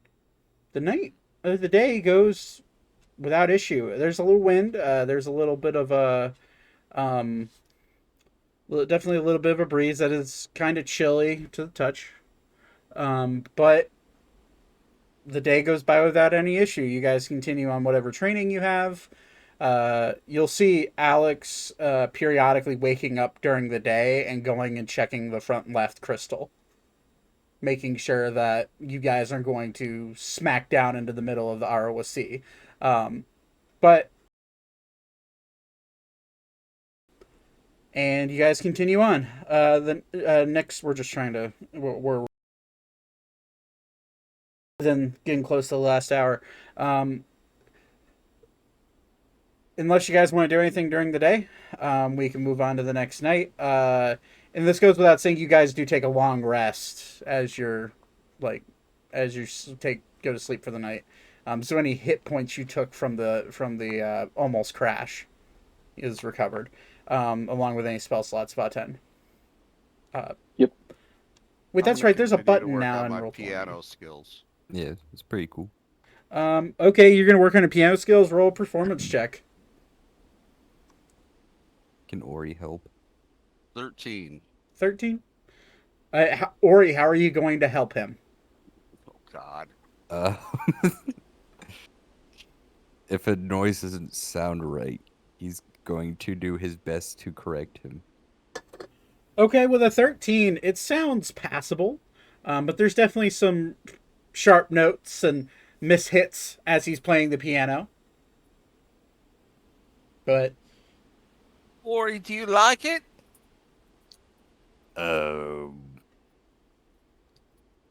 Sure. Would you like to have a drink, Ori? Let's have a sip. I'm not drinking anything you give me. Okay, that's fair. he's forever known as Cosby. Sorry. You remind me of someone on the news. What did I start? Town criers have been speaking words about you. My first name is Matt. Oh no! Stop! Right now. You stop yourself right there, Todd Bird. I'm stopping. But yeah, but the day goes on. Pretty calm day. And into the night we go. Nighttime is, well, I'm gonna roll. Nighttime is fine. Nice clear night flying over the ocean. Vaten, it's a kind of an odd, even though you're high up, you can still feel a little bit of salt on the air. You're well into the center of the ROC now, which is which is to your knowledge, which you do know some about the geography around the Sabbath Desert. I was about to say Sabbathian, but Sabbath Desert. You would know that the ROC is what feeds into the Sabbath Canal. But you are flying over it. It is a little salty, a little bit irritating if you don't move your body around a little bit too long, being a scaled person. But not that big of a deal. I'm starting to get, knowing that the sea is what feeds into the canal. I'm starting to get a little bit more restless. Zane, you might even notice I'm pulling punches less during training. So I'm like going a little bit harder than I had been. So Okay. definitely a little agitated. Fair enough. Okay. Um, I will say it's a different agitated than what you've seen out of him in the bigger cities. It's a much more aggressive agitated. All right. but yeah. So, the 6th day passes without much issue. And you guys notice, whoever's on top deck, you do notice that there has been a little bit of a speed increase as you get closer and closer. Zane, you know exactly why this is the case. Uh, uh, but there is a slight speed increase at risk of damaging the crystal more than it already is. But there's certain windows you have to hit if you want to enter into Ebrax without any harm. But 6th night goes off without any issue, and then on into the 7th day. All of you walk out and you see a landmass and you see that you're starting to get overnight. You've gone a lot lower to the ground, or a lot lower to the sea than you realize you'd be, and you are starting to take in some of the masses that are jutting out of the ocean. You also notice a sky island harmlessly floating very slowly past. Mousy, Elka, do me a favor and make No. do me a favor and make an intelligence check for me. Oh God, it's like my worst stat. Oh no, wisdom is The DC's not that high. 16. 16. You'd recognize the Sky Island. You'd recognize that, in fact, that this is what your home looks like as it's helplessly floating through the sky. Whenever it is, you would know that that there is an illusion placed among your home that makes it look like a normal sky island floating through the air. You would immediately recognize it off in the distance. Fuck. But it's floating. But it's floating away from Ebrax currently, heading God. heading east, in a kind of a northeastern direction. You briefly look at it and you see the very edge of the tail of the creature that is carrying your home on its back break through the illusion slightly, and then it keeps moving on.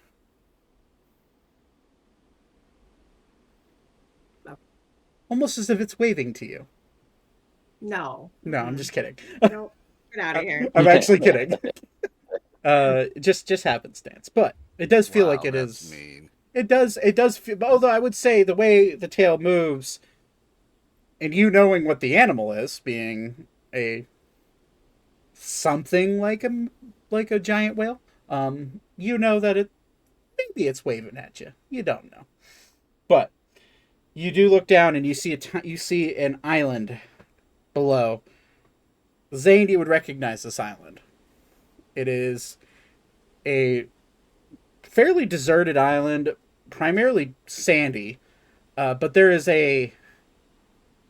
dark clouds looming in over it, and you do see a spired, very gothic style looking castle sitting on top of a grassy hill that is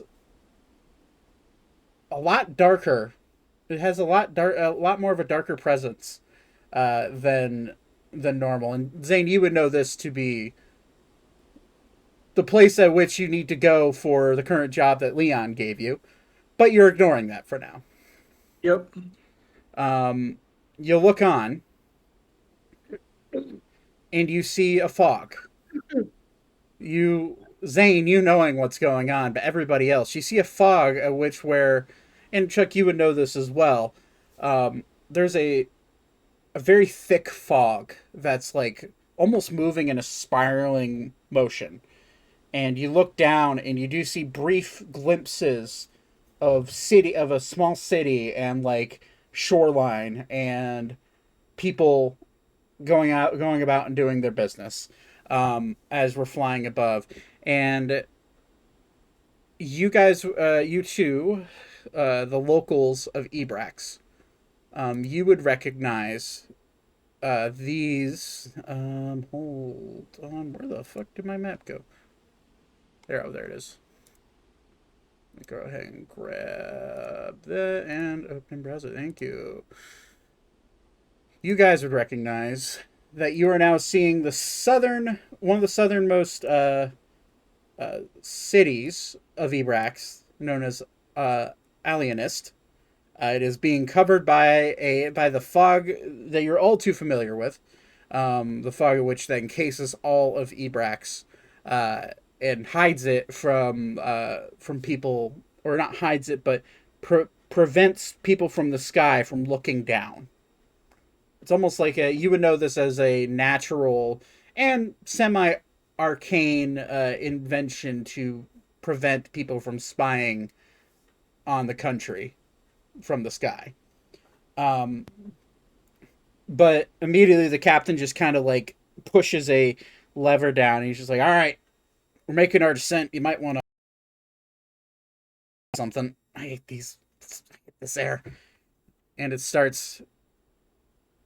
the airship starts slowly gliding its way down towards Ebrax. That's when the captain like yells out, and you'll hear throughout the magic. It's like a magical, if you remember, it's the magic, like a magical PA system that he has established throughout the ship. He talks. We'll be making waterfall soon. Make sure you're strapped in, and we'll be arriving in Senva momentarily. And Zane, you're used to this descent, and Chuck, this is a descent you haven't felt in many years. But as you guys descend, this Vaten, this mist that's surrounding this fog, you immediately feel your scales start to tingle a little bit. Do me a favor and roll an Arcana check. Yeah. Your scales start to tingle a little bit.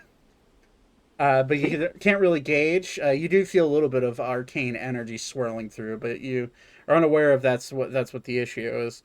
And as you guys sweep your way down through this fog, this mess, you break the cloud you break the cloud level, and you find yourself lowering down, and in front of you is a glorious city.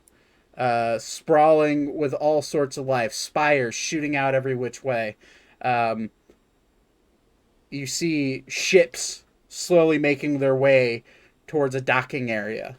For those of you that have a passive perception higher than a 10, which is, I believe, almost all of you, you would recognize that there are no skyships in the air within this city. There is no skyport. And as the captain looks around, all right, prepare for touchdown. And you see the magical, the crystals, the engines, the very one that got cracked by the bird strike, start to lift up and fold inwards towards the ship. And you immediately realize that these are built on a pulley system.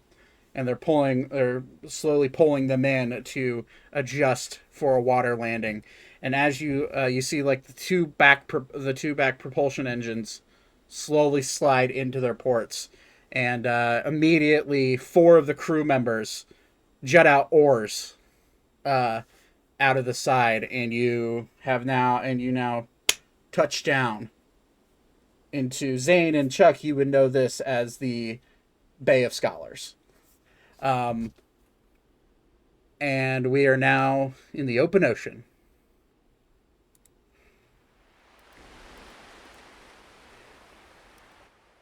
Are we on an island? We are. So how? Almost. Almost.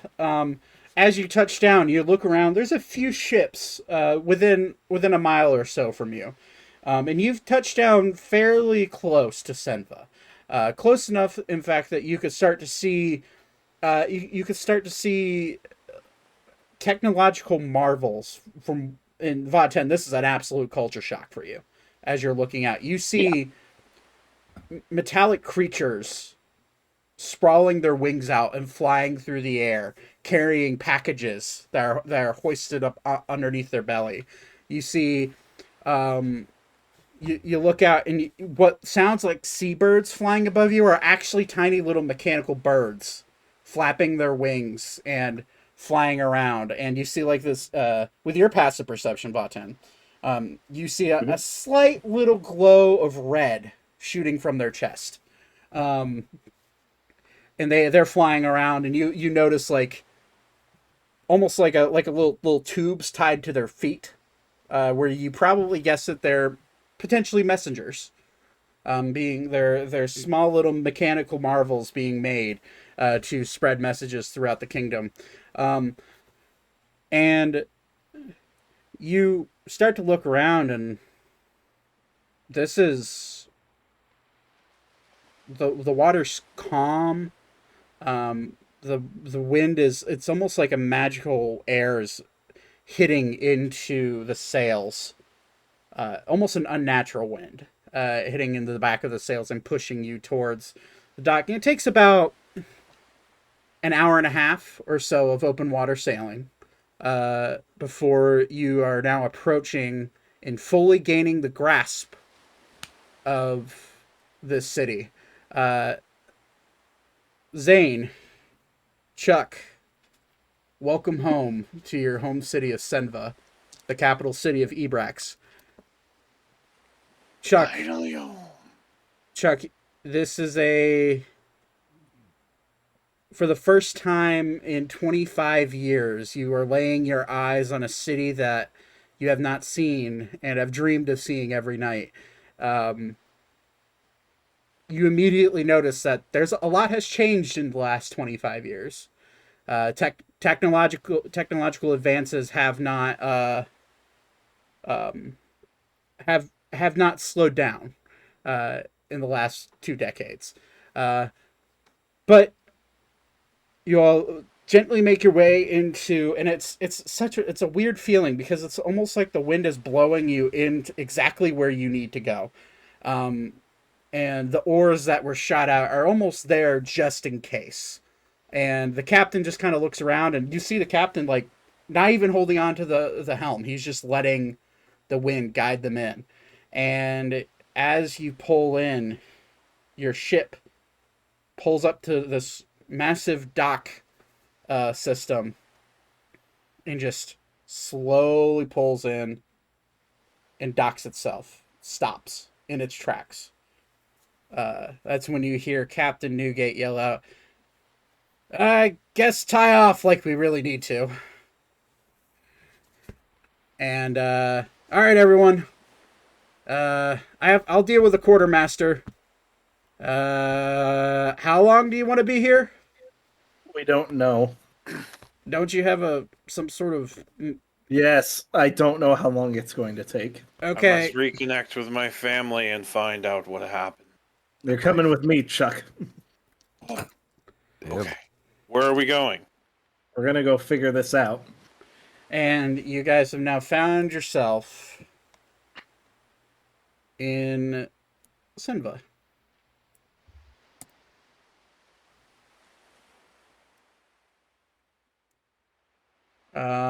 You would be docked, well, at the Senva shipyard in the southern portion of the city.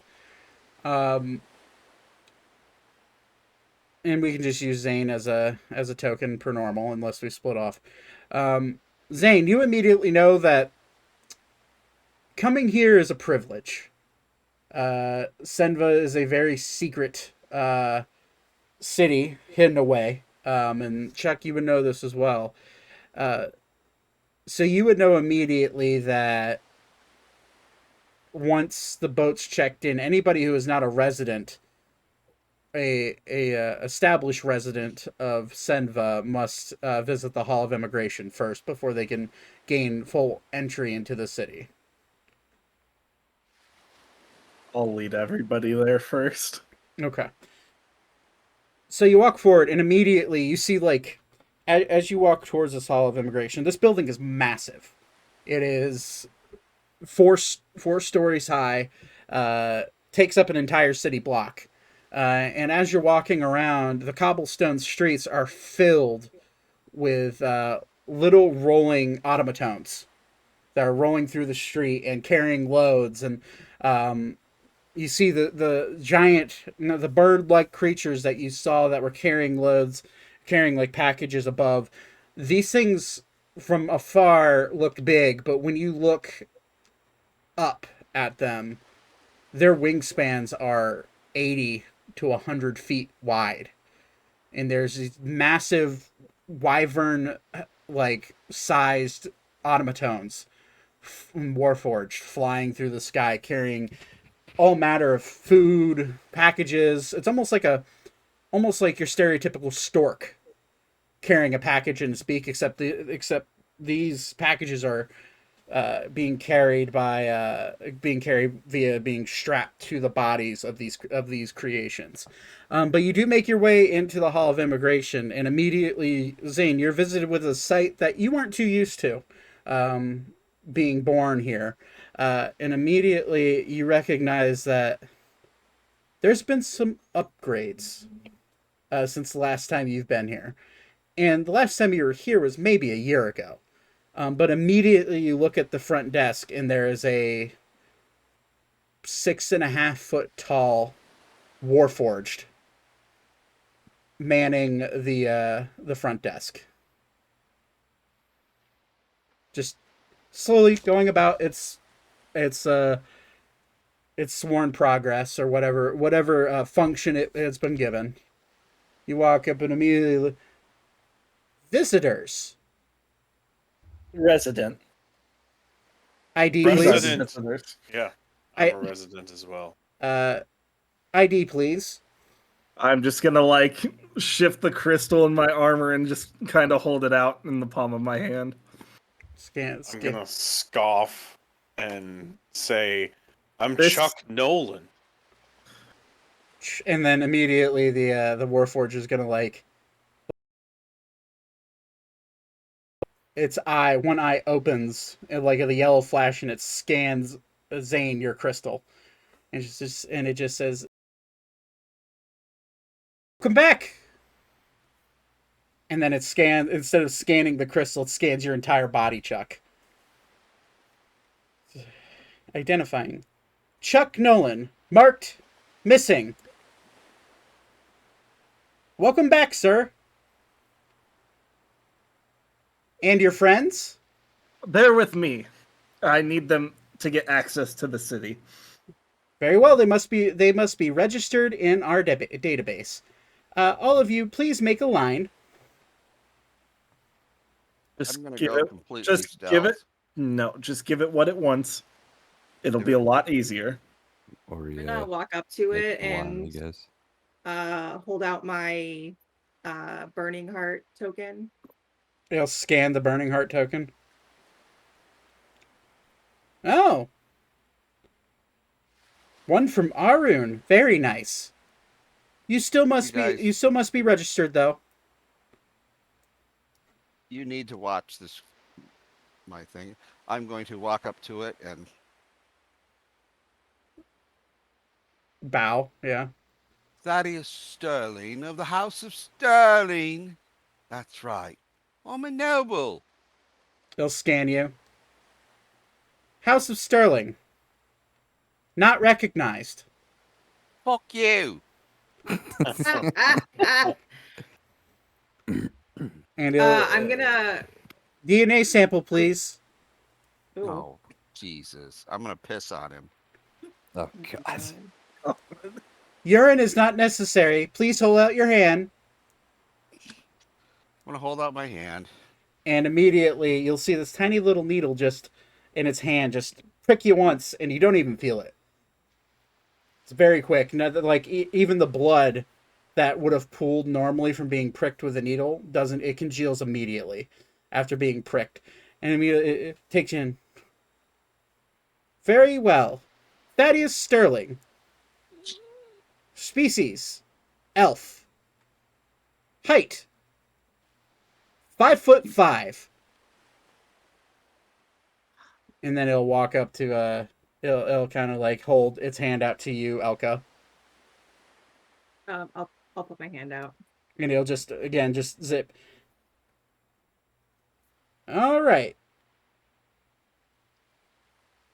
Ma'am, you are already registered in our database. Have a nice day. Wait, what? What? How's that possible? Have you been here before? I mean, I've traveled a lot. Have I been here before? No? This is your first time ever being here. No. Oh, No, my mistake. Your DNA is a 98.8% match with another person in our database. Oh. That would probably be my uncle. Is your uncle Elkis Burning Heart? Yes. Elka Burning Heart. You're registered. Move on. Thank you. And it'll do Wait. it'll do the same with all of you. Except when it gets to Ori. It'll prick Ori. And its needle can't get through Ori's hide.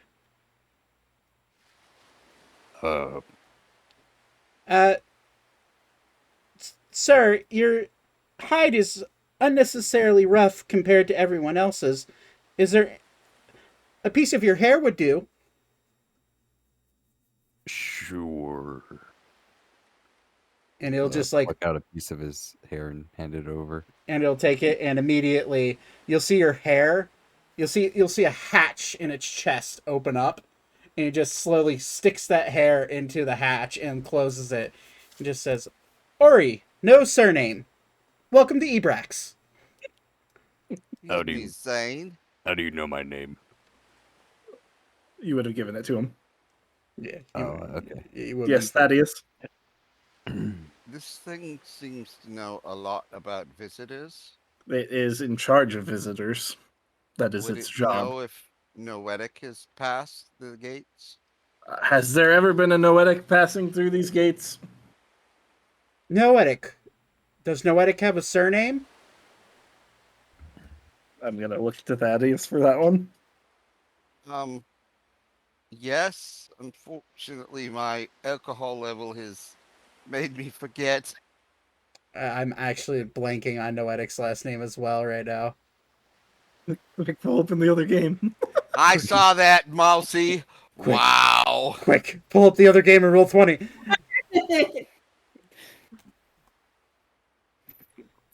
Noetic, whatever his last name is.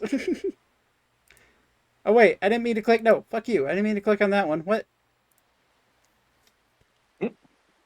McClintock. That's his last name. McClintock. God damn it! I should know that. That's my surname. I saw that eye roll. Noetic McClintock. Searching. Mr. Noetic McClintock has indeed visited Ebrax. His visitation was 9 years ago. Ooh, Thank you. appreciated. Have a good day. And you'll just see immediately he just goes back to shuffling papers, like completely ignoring you as you walk out.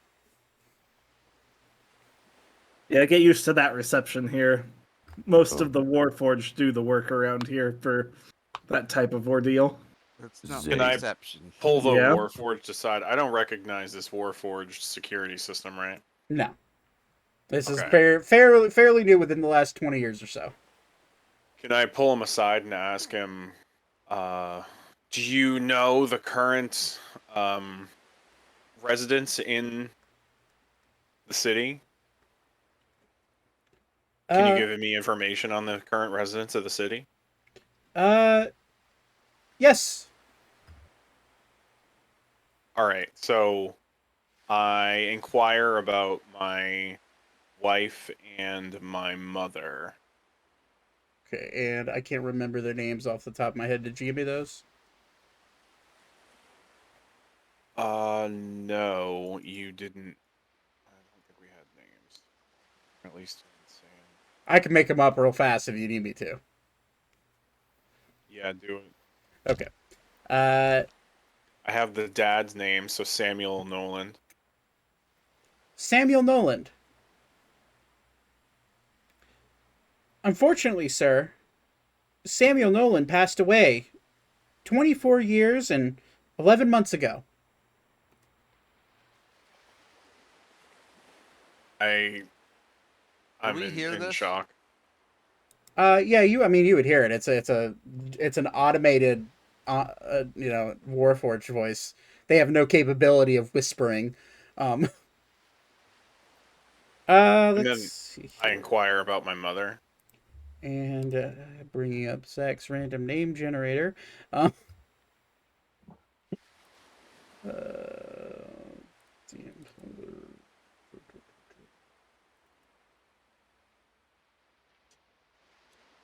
right. All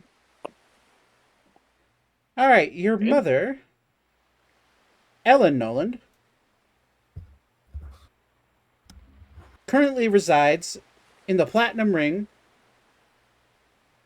near the Sanctuary of Law at the Noland Estate. We'll get him there. Thank you. And then I ask about my wife.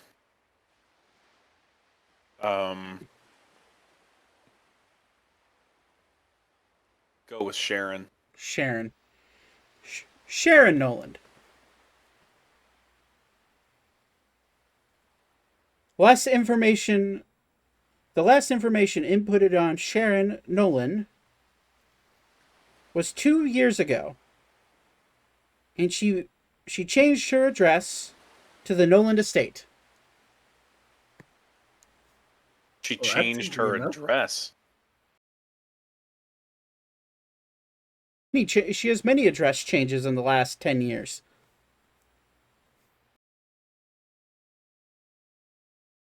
All right, we're heading to the Platinum Ring to go to the Noland Estate. Okay. As you approach the bridge, immediately a guard will stop you. Only those of the Imperious families may enter this bridge. Chuck Noland's here with me. Let us through. Chuck Noland, His cousin is Chuck Norris. stop. Very well, and it's just another Warforged of the same make. And it like scans you and then scans your crystal. Mr. Zane Rona, you have full access to the bridge. Continue on. Right? Can the rest of us follow? Yeah, it doesn't seem to be stopping you.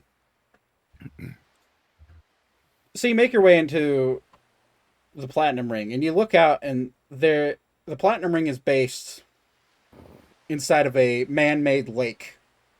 You look out, there's man-made islands that are placed in each section of the lake. And as you walk up to the Noland Estate, which we'll just say is around yonder. And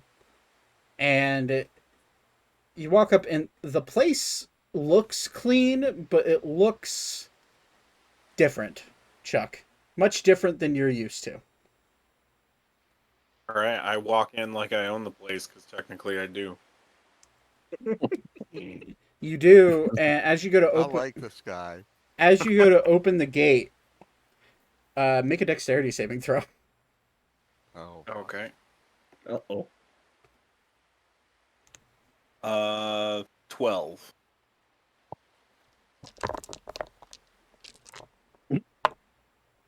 Uh-oh. You take 13 points of piercing damage What as now? as a bolt shot from a security flying warforged shoots it down and hits you right in the shoulder, and immediately lands. Only those of Nolan blood may enter here without permission. With He is of Nolan blood. I am of Nolan blood. I am Chuck Nolan. I scanning, scream at him. scans. Master Nolan, I apologize. Let me tend to your wound, and it'll immediately walk up and like pull the bolt out and just stick its metal thumb right in the hole.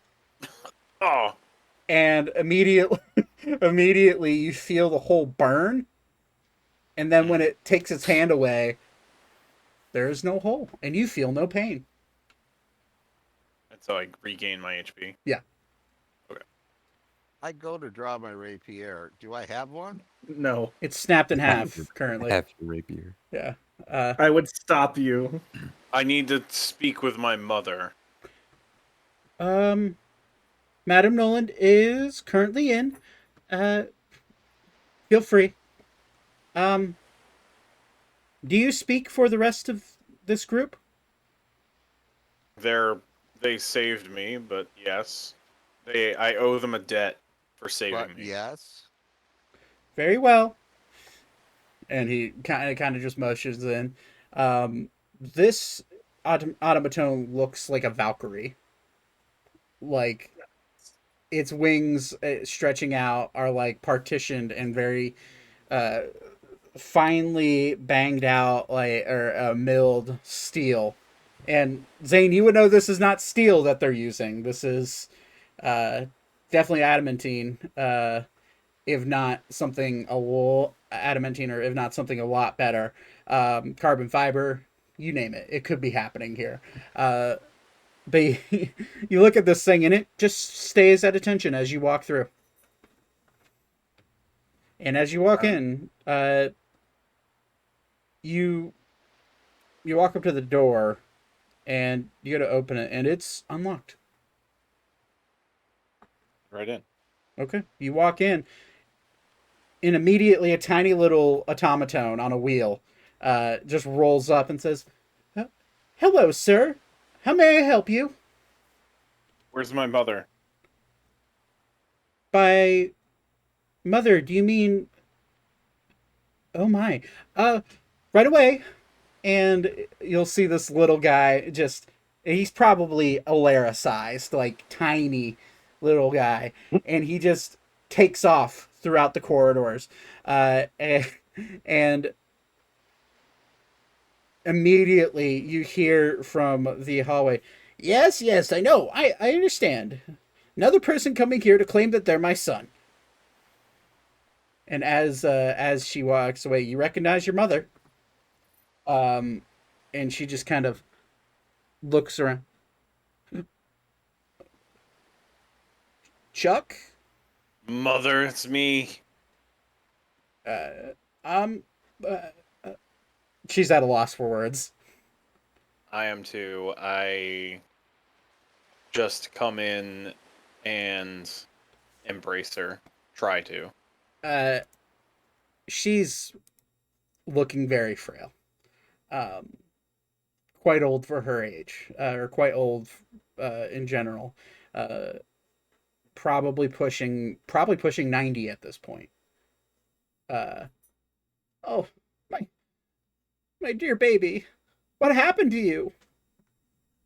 I thought you were dead.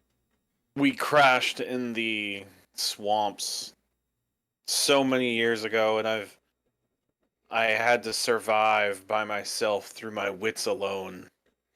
Oh my God. I'm so happy you're alive. Um. Oh. Well, that can wait for later. Unfortunately, time has not been very good to me, my son. Um. Tell me what's been going on with the family since I've left. Well. Um. And she like will lead all of you to like a sitting room.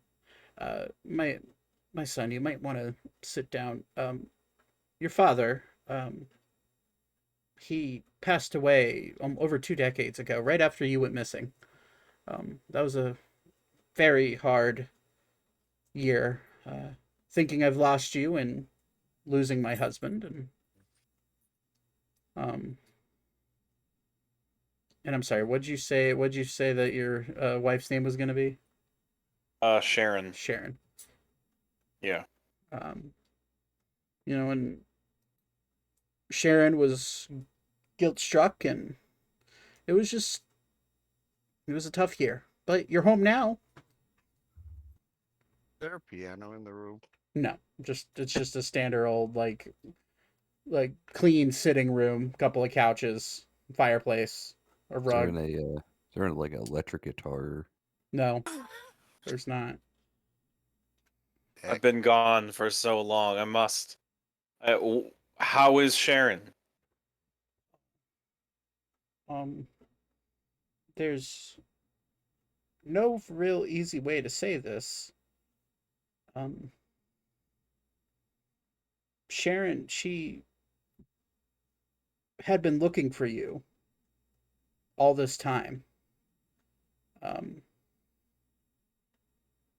and she kept going on expeditions to search and just try to find you. And she came back a few years ago and she was a changed person. It's almost as if she finally gave up hope. And she moved back in, and I found her with her face down in the bath. She's dead? Yeah. Okay, I stand up and I grip her shoulder, but I'm looking away from everyone. And I'm just quiet for a long period of time. Okay.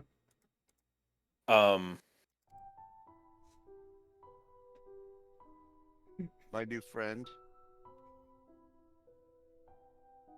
I turn around and you can see a darkness come over my face and almost like a red glint in my eyes. And I cast life transference on my mother. Okay. And explain what that looks like for everyone. All right. So life transference is I'm basically draining the life out of her body. Give me 1 second. Yep. Huh? Do me a favor. Since she is not resisting, it's a hit. It is also an auto crit. Oh, sorry, that's not the right. That's not the right spell I wanted to do. Okay. Second. I was like, that's a straight necrotic damage spell. Yeah, it's a heal. Oh, gotcha. That's the wrong one that I wanted to do. I'm gonna be doing Ray of Sickness with an attack roll. Okay. Are you trying to? You're trying to hit your mother? Yeah, that's a nat 20.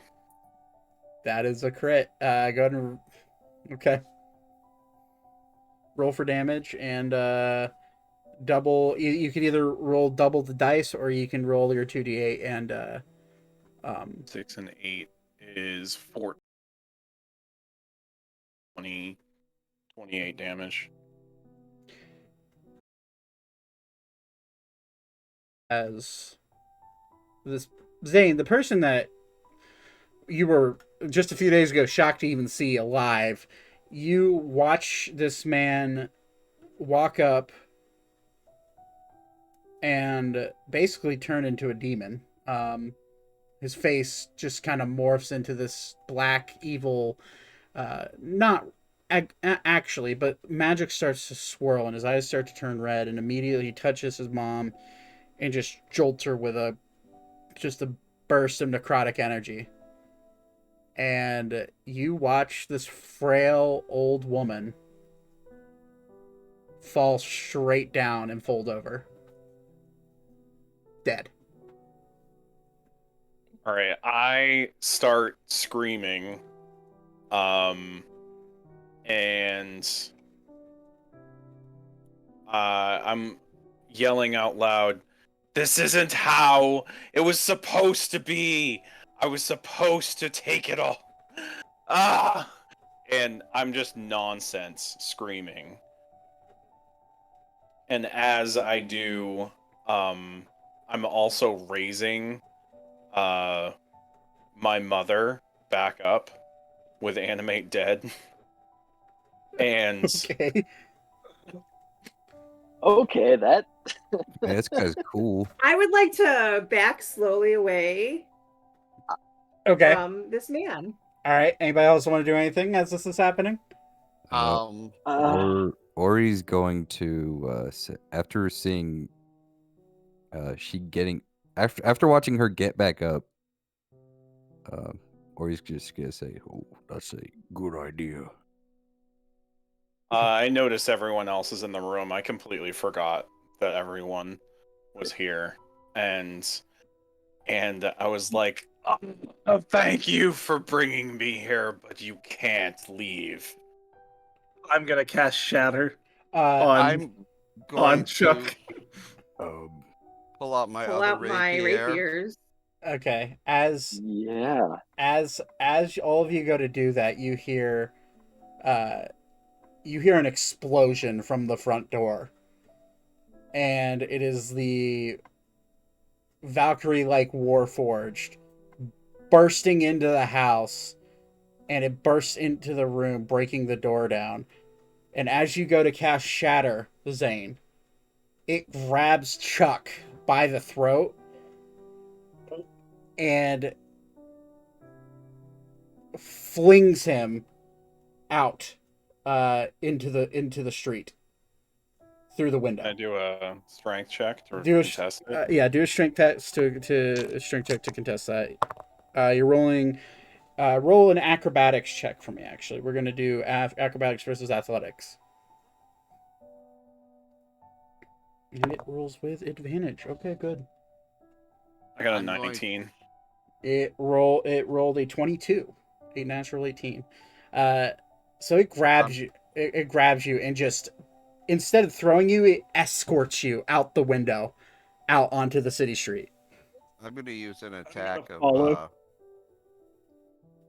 I'm sorry.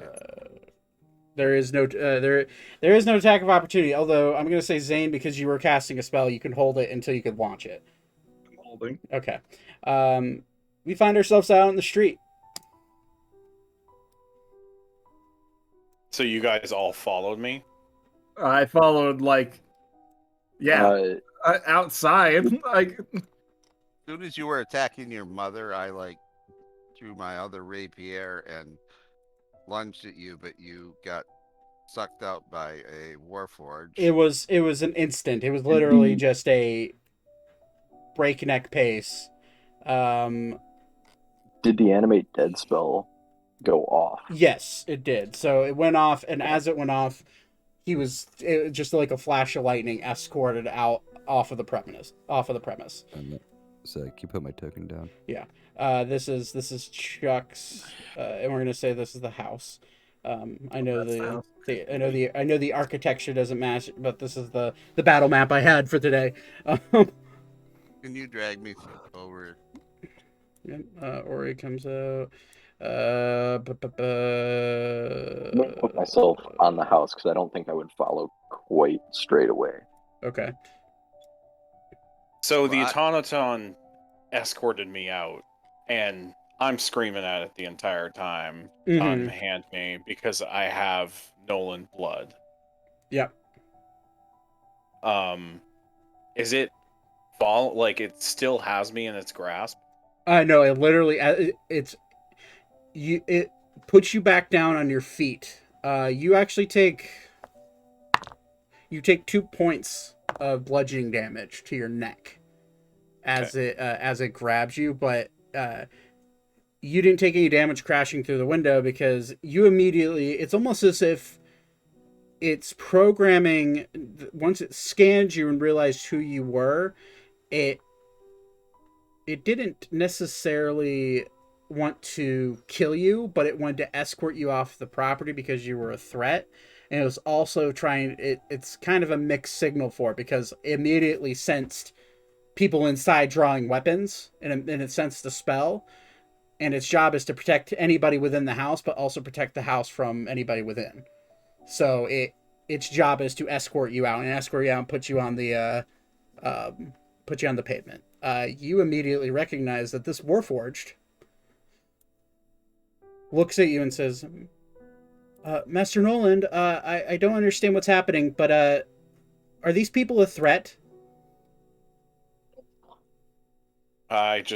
I keep screaming at it to unhand me. And it puts you down. No, and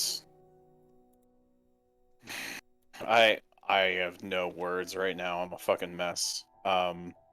So I get them all out of here. All of them out of here? Very well. And it will immediately just swoop into action. I would like everyone to roll initiative, please.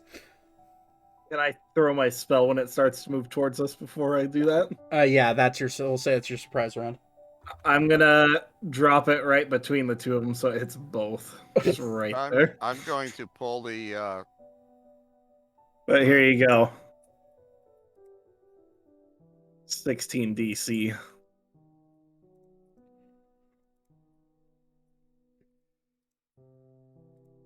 Roll the exact same thing twice.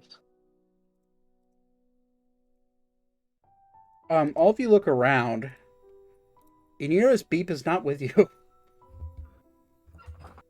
You don't know if Beep stayed on the ship or he in all the chaos, but he is not with you right now. Oh man, the DM forgot to put him down. Damn it. No, the reality is the DM doesn't want to have to play another NPC or another player character. I feel that. Thaddeus. Disadvantage for the Warforged, by the way, for Shatter. I'm aware it's automaton. Let's see here. You rolled a 5 for initiative. No, check. Okay, enter. And Thaddeus went full stealth. Okay. And I'll say that you'll use as your original surprise action. Let's change the mood here. It's sad, but now we're getting into something.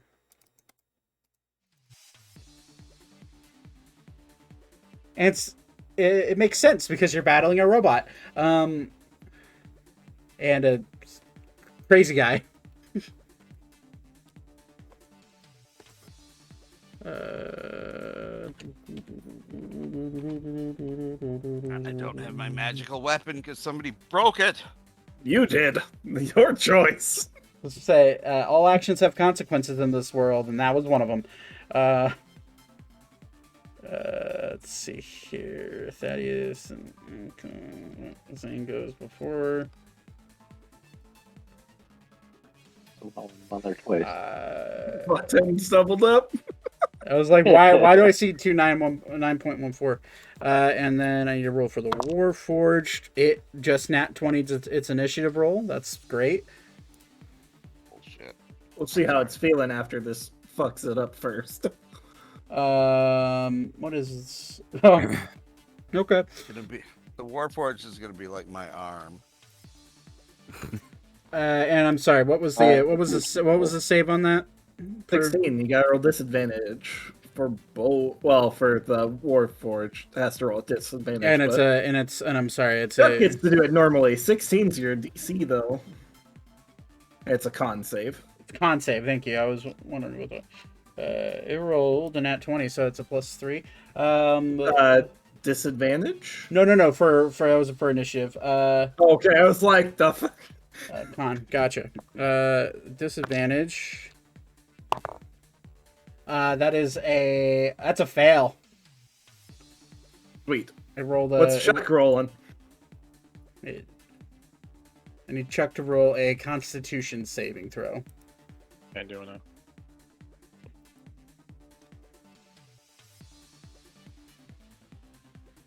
Sorry, give me a sec. Mm-hmm. You're good.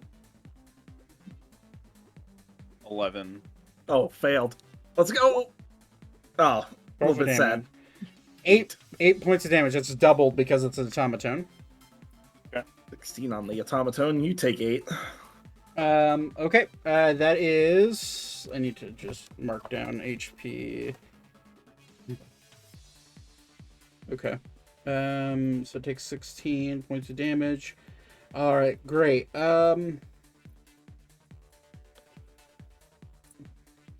Actually, we're gonna. I'm just trying. I'm sorry. I'm doing math. Okay. I have the HP total. All right. Okay. That does a lot of damage to it, but it kind of looks at you and just says, "Sorry, sir. You'll have." It scans you, Mr. Rona. You have committed a crime against. He killed his mother! And it's going to swoop in, and it's going to use... What is it going to use? Mother Retribution. It's going to use its Hammer Fist ability on you. Oh boy. And you're just going to see its hands turn into a Warhammer. And just, it's going to swing hard down at you. And you're going to see, as it does that, you're going to see its other hand turn into an axe. Oh, boy. It's a 28 to hit, Chief. Yeah. Cool. That's for the first Can't do anything about that. Alright, I need more d8s. You're lucky I'm rolling like shit. 28's pretty high, man. It's 16 points of bludgeoning damage on the first hit. And then it's going to take its axe and try to sweeping axe you. For Much, sorry? 16. Okay. And I need you to make a... It's going to take its axe to try to trip you. Okay. I need you to make a dexterity saving throw for me, please. 18.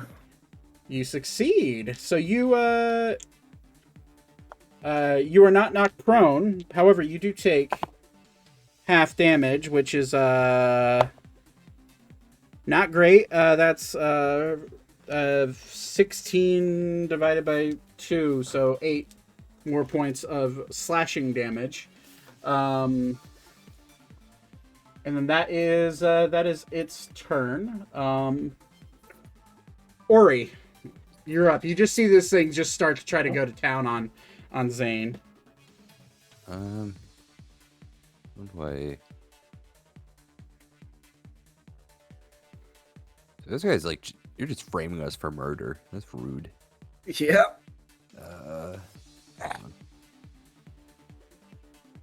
Alright. Ori's gonna go up here.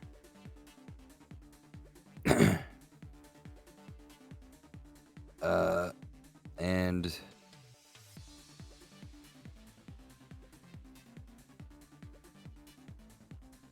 he's going to attack. Okay. Not the robot, but the man who just the noseless man. He's moving around the robot. Does that provoke attack of opportunity? He's within. Or he's got reach. He's within the reach of the Warforged. So no, if he were to go out of it now, it would. The reach is 10 feet on the Warforged. And roll an attack. He's going to attack with his glaive. Oh, was my training successful? I'm sorry, what were you training for again? I wrote to avoid the strength check. Yeah, yeah. Okay. What did I roll? Nat 19, so it's a crit. Champions. Just gonna roll again because I'm going to hit him again with the glaive with extra attack. That's a nat 20. Ooh. Prepare your anus. Yes. It's about to be brutal. All right.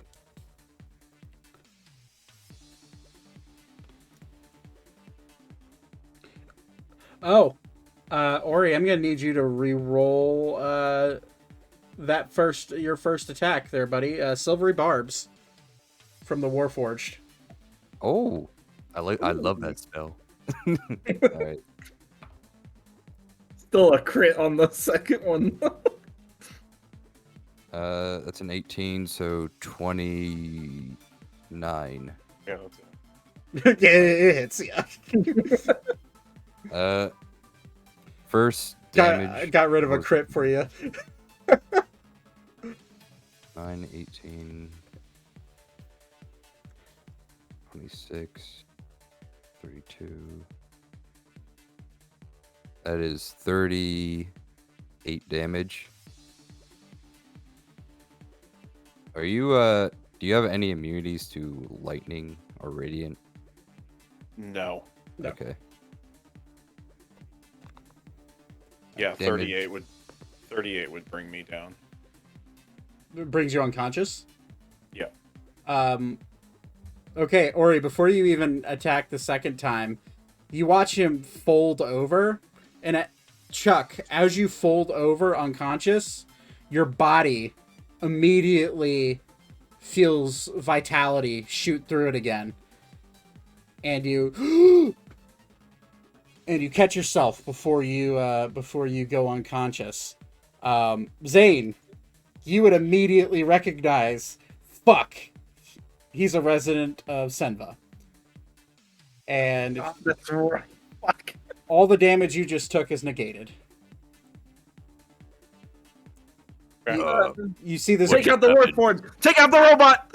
You see this green pulse of energy shoot out around Chuck and just immediately negate all damage that he just took. You can attack again if you want. Get the robot first. How's that woman dead then? Out of character, I was wondering the same damn thing. Because there's a reason. I'm not gonna tell you actually. I'll tell you. I'll enough. But... I think I have an idea. I'll tell you afterwards. Yeah. All right. Well, Ori's going to The robot. move right here. Attack the robot. Give me a roll again for my second attack, for my extra attack. The extra attack. We'll just say. I'm gonna say. I rolled for it because I probably shouldn't have, but it's up to you. I'm gonna say because technically it's a separate attack, and you rolled before you knew the outcome of your first. I'll take the nat 20. It's fine. Okay. Don't include the lightning damage though. It is immune to a lot of things. Is radiant one of them? Yes. I'm gonna. Okay. Oh, nice. All right. Well, that is.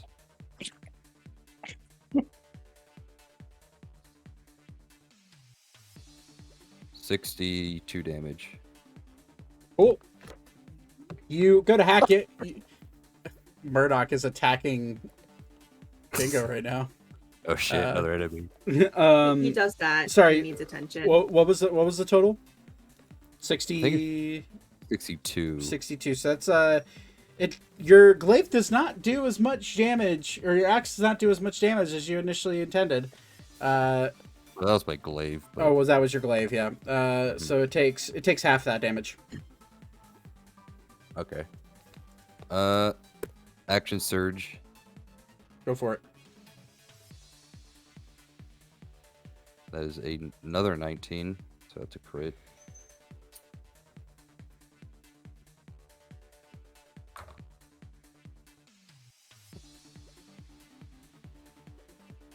Oh, 3 nines.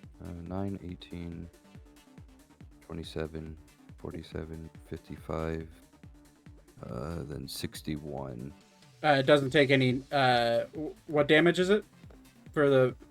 That was the same type of damage. Oh, I'm just telling you, it doesn't take any magical damage. Yeah, I took out the lightning. Okay. Just wanted That was all physical. So what is it before you double it? Because that's what. Oh, It's because it's resistant to bludgeoning and piercing and slashing. These things are ridiculous. Wait 1 sec. Hold on.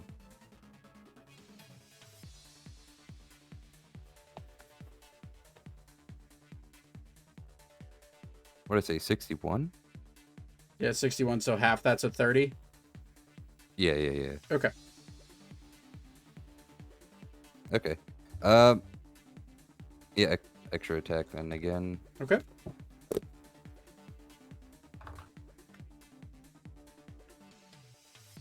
That is 27 to hit. It just hits. No, yeah, it hits. That was good. Whoa. These are the centuries of this kingdom. 29, 35. So half of 35. Okay, 35 half is so 17.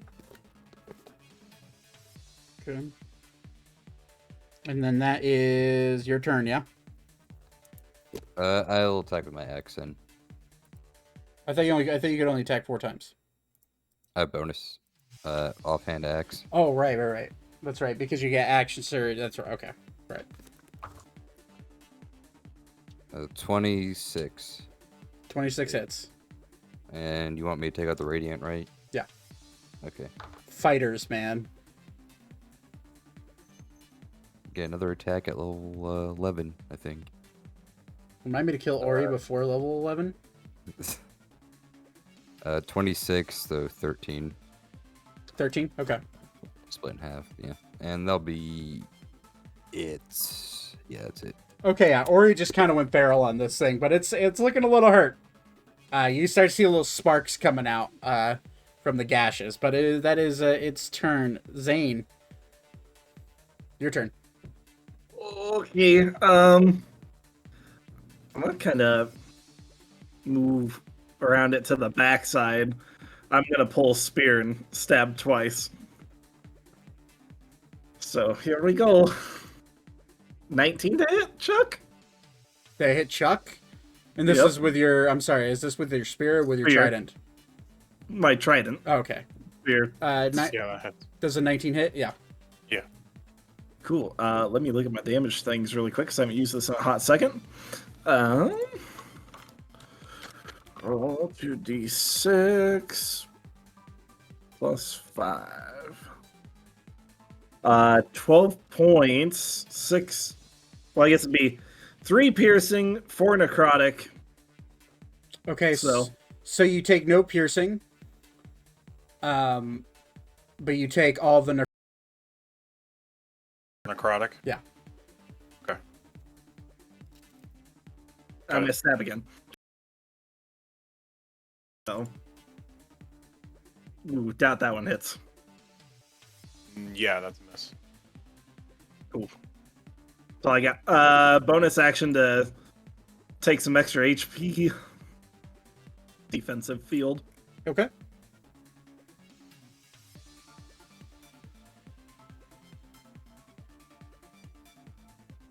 And that's it. So, Thaddeus' turn. Thaddeus, you are currently invisible. What do you want to do?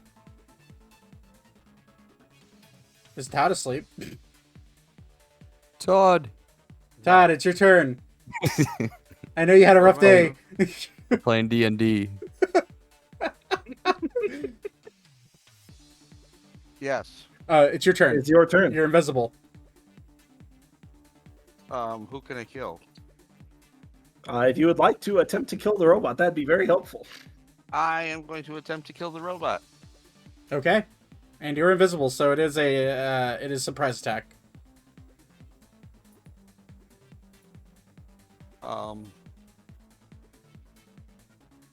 I'm trying. Hold it. Give me a second. I'm rolling. Did it roll? If you're trying to roll 20, it didn't, but there it went. 24 against the Warforged. Yeah, that hits. You have advantage since you're invisible, I think. No, it's just you add sneak attack.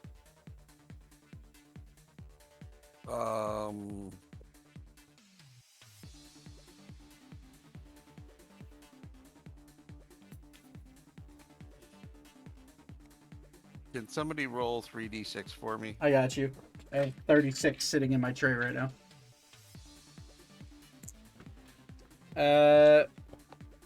Or that works too. 9 piercing plus 3d6.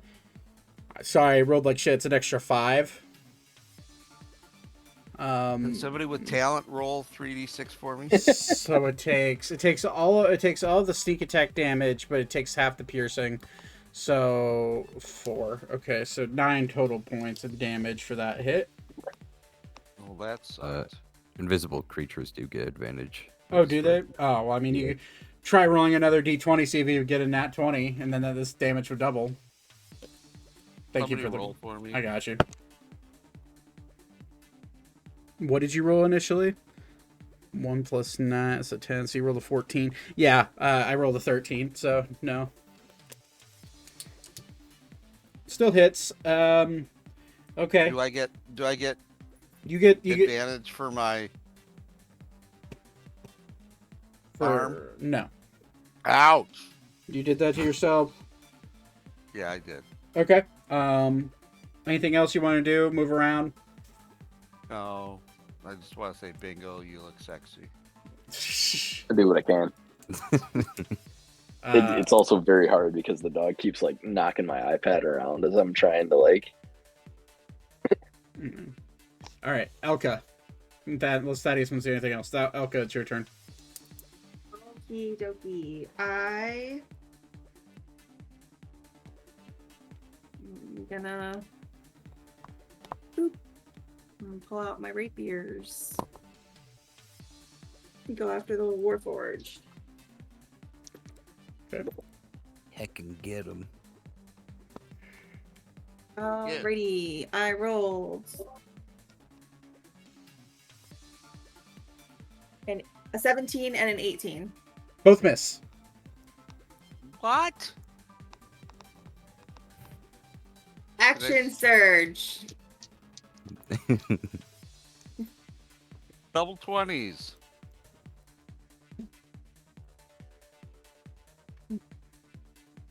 Uh, 24 and 25. Both of them hit. Thank fucking God. Yep. I did write this stat block. If you're gonna get mad at anybody, get mad at Wizards of the Coast. They're good to be angry at right now, anyways. It's an acceptable. I see what you did there.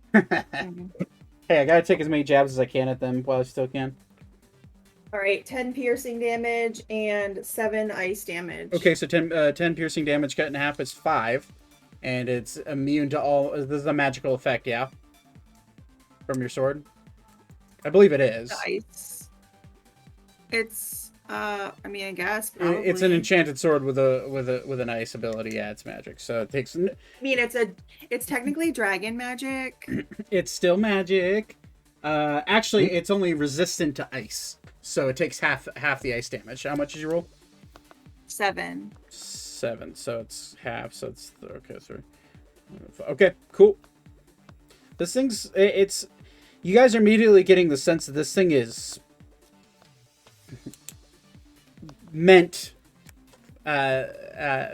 for protecting the city from foreign and domestic issues. Zane, you know exactly how these things are made. So you know it's just like, oh fuck. Do you have anything else you could do on your turn? Okay.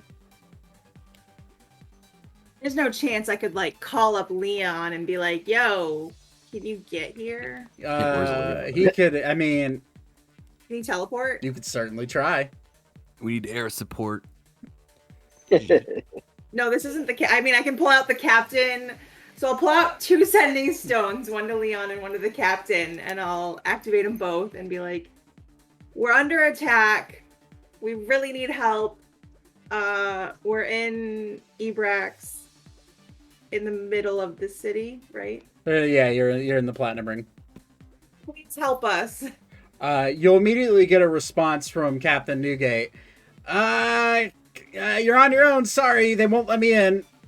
And then you'll 15 seconds later, you'll hear your sending stone from Leon pop open. With him saying, kind of dealing with a dragon right now. I will speak with you later. What about my sending stone to Larry? What?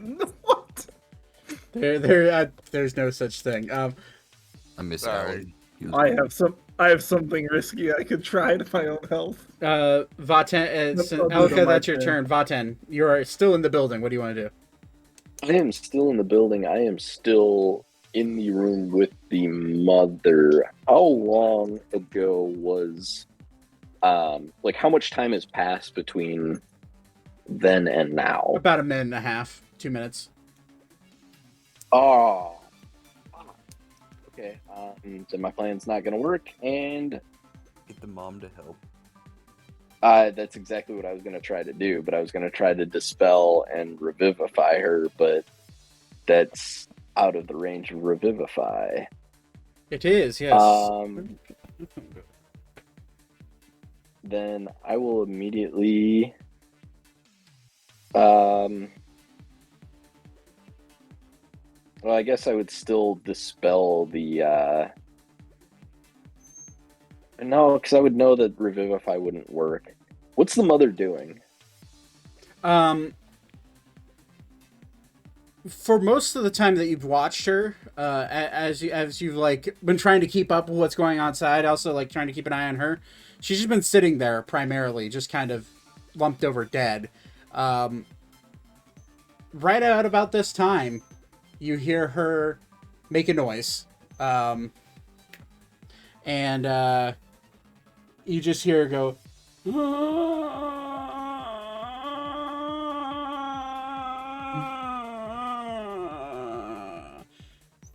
And she slowly stands up, and she is now currently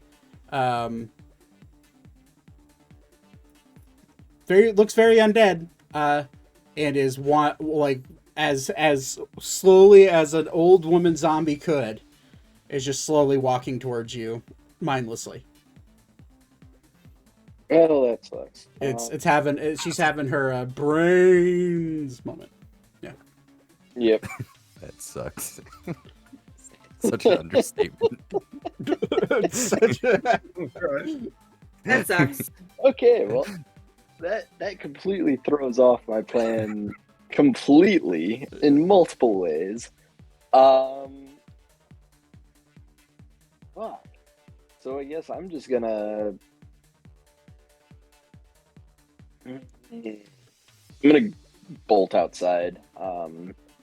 Use my movement. Can I get outside with just my movement, or? I mean, yeah, you're from where you're at with just your movement, you'd be able to get to the door, I'd say, because the room is Okay. just on it's kind of near the entry.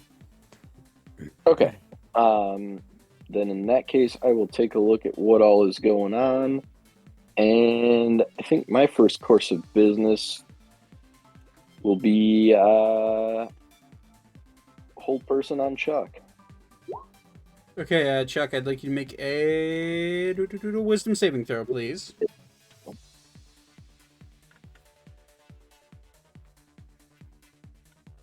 Rolled an 11 plus 3, so 14. Not going to do it. DC is 16, so you are.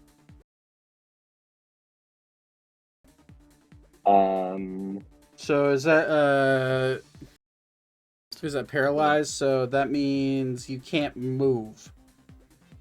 right? Or does that mean he can't do actions either? I don't think you can do anything. Can't do anything. You can roll the save again at the end of his turn. Incapacitated English automatically fails strength and dex saving throws. Attack rolls have advantage, and any melee attack is a crit. Okay, let me just. He's paralyzed. He's not incapacitated. Yeah, paralyzed creature is incapacitated. Gotcha. See the condition. Yeah. Gotcha. Okay, yeah. So what you can do is you can do me a favor and roll another wisdom saving throw. On his turn. My turn. Yeah. I don't have a bonus action. Okay.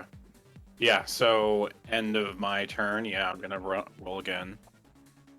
And that was not it. What do I need to beat? 16. 16? Yeah, I'm still paralyzed, but at the end of my turn, my zombie mom and my spider can jump out of my nose, and my spider is gonna jump out of my nose at Minotaur guy. What did I miss? Because nobody else seems to be reacting to spider. Oh yeah, you stepped away for your phone call when that happened. Yeah, he's like a tarantula spider like in his nose.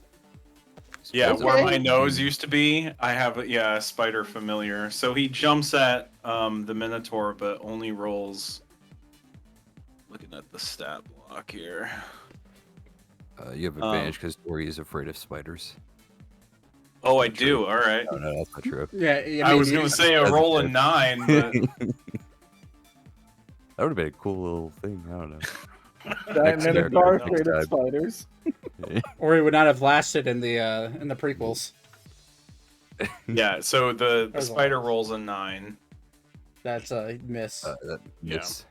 and then the zombie shambles. It can move 20 feet. Can it reach? It It looks like Vaten's the closest. It's no. Vaten moved a full 30 feet away from it, so it's close to within reach, but it's like right behind Vaten at the door, probably about 10 feet behind. So, Do you need a zombie token? I know I probably have one, to be honest. I just haven't pulled it out. Okay. I'm dead. Let's see here. Oh, I have a beholder zombie. I have an ogre zombie. But no, I have a normal zombie. Gonna grab that step. You have a Warforged zombie. No, because it It'd would be terrifying. It would just be a rusty Warforged. Can I get the token to be placed on the map? Roll 20, please and thank you. This is roll 20. We do not accept this. Please try again. It's please. been slow all night. I'm gonna refresh. Okay. Well, I'll get that. Son of a bitch! Just come on, will you? Okay. Zombie mob was one of the things I was not expecting. Yeah, neither was I. I knew this. I knew the build, but I didn't expect that. Okay, that is that's all Chuck can do on his turn, unfortunately. It's now the Warforged's turn. It's going to bonus action change form. And it's going to change its form into multiple target mode. So, Zane, you immediately recognize, God damn it, Dad, why'd you make it like this? And He's turned to like a truck though. That'd be cooler. and its body, its wings fold in, and they kind of fold into its body, and as it kind of gets a little shorter, and then it shoots its wings out in every which direction, and there are these floating wings that are individually controlled by the automaton. Very, very very anime-like. But they just shoot out, and they're aiming at each individual one of you. My dad made Gundam Aerial. Holy shit! Yes, he really did. And Yeah, that's a good show. It's going to, for its attack, it's going to, it could target up to 6 targets. Wait, where's Alara's turn? Oh my god. Oh heck, uh-oh.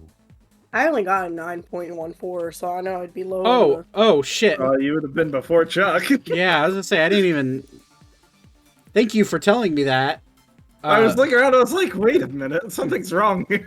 Okay, before it goes full change run. Alara, what do you want to do? I was in the bathroom earlier, and does it take fire damage? You get the sense that it's resistant or immune to all magical abilities.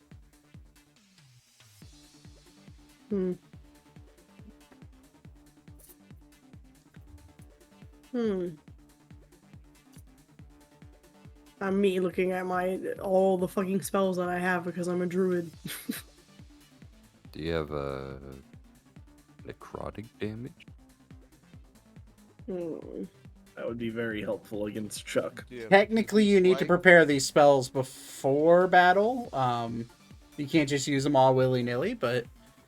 PP Swipe is used it anytime you want, and it's 100 DC.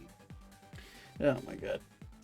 Honestly, don't think we have any necrotic damage, to be completely honest with you. Spear does.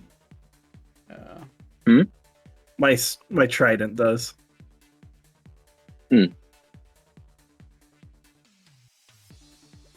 For funsies, I guess I'll cast Infestation and cause a cloud of fleas and other parasites to appear on the creature.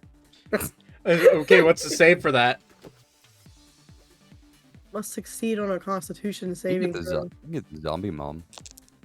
You get the zombie mom, you can hit. What's it do damage-wise?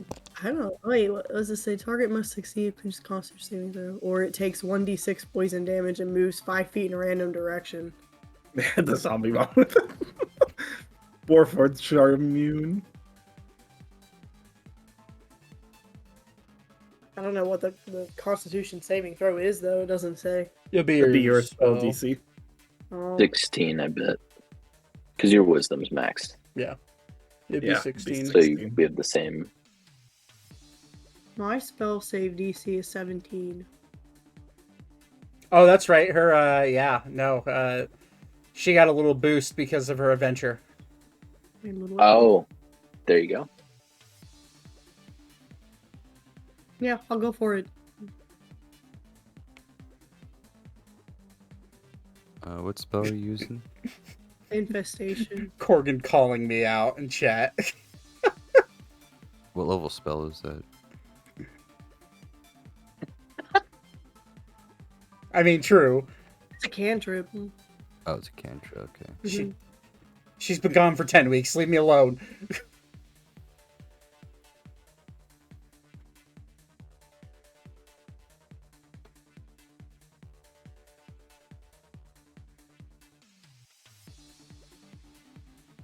Oh, it does 2d6. Yeah, at the 5th level. Yeah. Okay. So who are you casting it on? Are you casting it on Chuck? Are you casting it on the Warforged? Or are you casting it on the zombie that is behind Va-10 that you can't really see? I guess the Warforged. We'll see if it succeeds. Its Constitution is quite high, but when I refresh it shut down my character sheets. Con is that's a 19 on the save. Okay. And it's poison damage, right?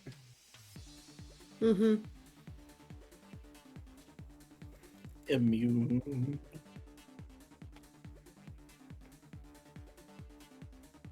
Yeah. Made of metal. It doesn't do any damage. I'm just gonna go hide. Alara hides. She's small enough. I'll allow it. There's no point. I have nothing to offer. But now the Warforged changes its form. And Bitches. I'm gonna say, roll a stealth check for me, Alara. Why not? Here's my stuff. As a bit of a repayment for I never roll good. all right, let's see if 13. shockingly it does not see you. Its perception is not that high when it is in battle. Oh, shit. But it could target 6 people. Or 6 targets, and if there is only 5, it can attack twice.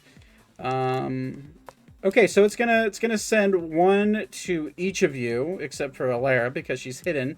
And Thaddeus is also hidden. I forgot about that. So 1, 2, 3, 4. So it's gonna send 2 at Zane because he's the most he's the biggest threat to his master. I'm going to send 2 at Ori because Ori did the most damage to it. And I'm going to send 1 to each Vaten and Elka. So these are roll to hits. 6 attacks for the... Assume a 16 does not hit you. That's a miss. Yeah. That's a 24 to hit. It just hits. Right. Okay, so that one does... You take 7 points of radiant damage. Radiant? Oh, okay. Zane, I assume an 11 doesn't hit you. No. Okay, that's another 24. Okay. That hits. You take 7 points of radiant damage times 2, right? Are you? Do you take double damage for radiant or? No. Sorry, tieflings. Okay, yeah. So you just take 7 points of radiant damage. Elka. That is a 23 to hit. Yeah. That's only 3 points of radiant damage. You're good. And for Vaten, does a 17 hit?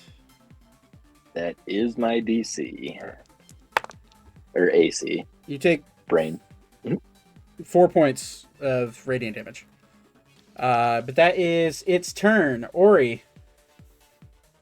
Back to you, big guy.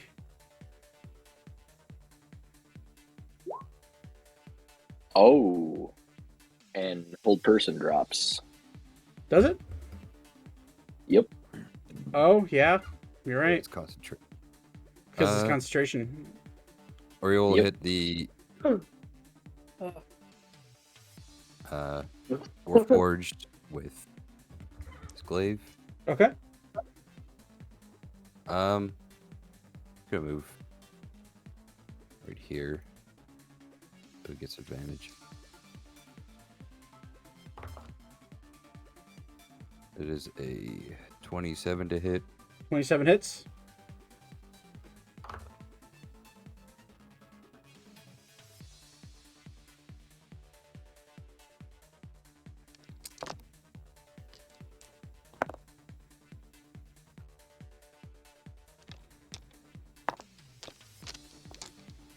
Uh, 35 damage split in half. 17, okay. It's not looking great for it. Extra attack. Go for it. It is a 24 to hit. 24 hits.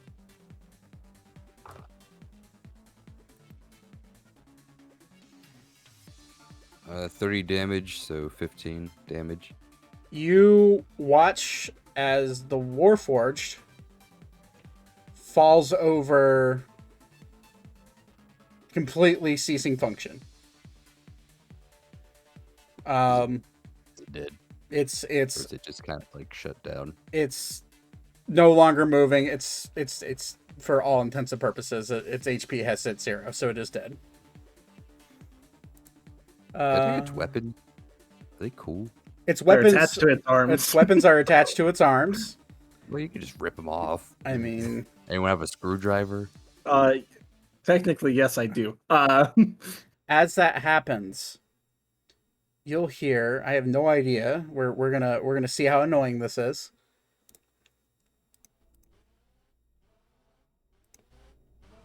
You're gonna hear that type of alarm start to go off from the Warforged. Uh-oh. And you're gonna hear unit is under attack. All surrounding Warforged, please respond. Unit is under attack. All surrounding Warforged, please respond. Just gotta stomp on it. Easily enough, the alarm just kind of petters out. Chuck, you just watched something that was on your side kind of get snuffed out pretty quickly. And the pain that you felt from earlier is there, but it's dull.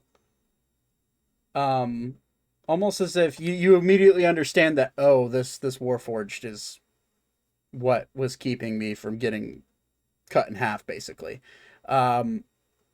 And as those feelings are being had,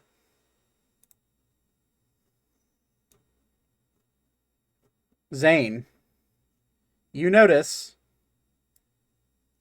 a very big Warforged start hovering over, and another big Warforged start hovering over. Zane, make a perception check for me. I'm terrible at these things. Oh, off the table. 9. Yeah, I mean, it's close enough you notice it. On this Warforged right here, there is a figure standing on top of it. Silhouetted in the sun. You see two large horns bending backwards on it. It's masculine features, skin pitch black. And as these two hover up, you hear an automated voice. Cease all hostile actions. Cease all hostile actions. And then you'll hear from the person standing on top of the Warforged in the air. Oh, for God's sakes. He started it! I'm going to point at Chuck. I mean, I'm down to keep fighting. I'm good to go. We won't win this one, Ori.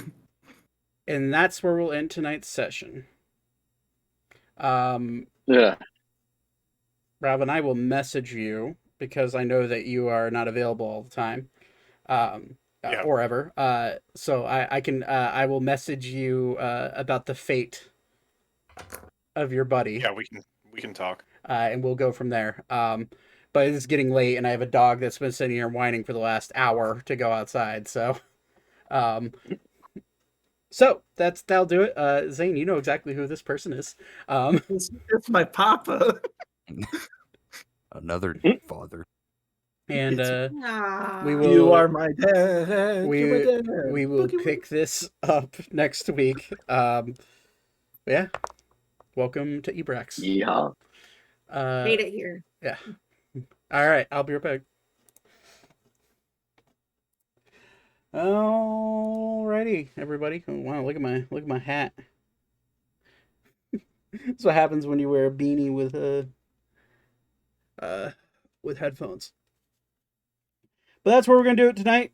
Thank you for hanging out, everyone. Corgan, as always, and I will check with you guys next week. Look for potentially there may be some TikTok content being posted soon over on my personal TikTok. I did create a TimeToRole TikTok, but I don't know. I figured I'd rather be posting on mine. That's why I changed my name on TikTok. So I'm going to be starting to post some content from the streams and stuff on TikTok. So if you want to go check us out there, that'd be great. That's going to be probably the only, other than YouTube, where stuff gets posted. So have a wonderful night. I'll see you guys next week. Again, I mean, I hate to shout it out constantly, but if you want to check out the merch, go for it. And the link should be down in the description or in the panels. I think I changed it. I have to check. But everyone, you need 4XL. Hey, I sent a message to, so the people that handle the merch are a third-party vendor. It's basically whenever they have the 4XL shirts available, man. Like, some shirts are available. I would try the comfort, if you want to look at the comfort shirts. I think those are more have more sizes. Maybe the premium shirts. I can't remember. There's two types of shirts. One of them has more sizes for the shirts, but oh no, stop spamming caps. What did you do, Mousy? God, Nightbot. I didn't tell you to content warn me, bro. The fuck? But all right, everyone have a wonderful night, and I will even that being fat, but hey, I trust me, I'm a 3XL enjoyer myself, my friend. So I feel that. I'm looking at you in Discord, Mousy. How dare. Anyways, have a wonderful night, guys. See you guys later.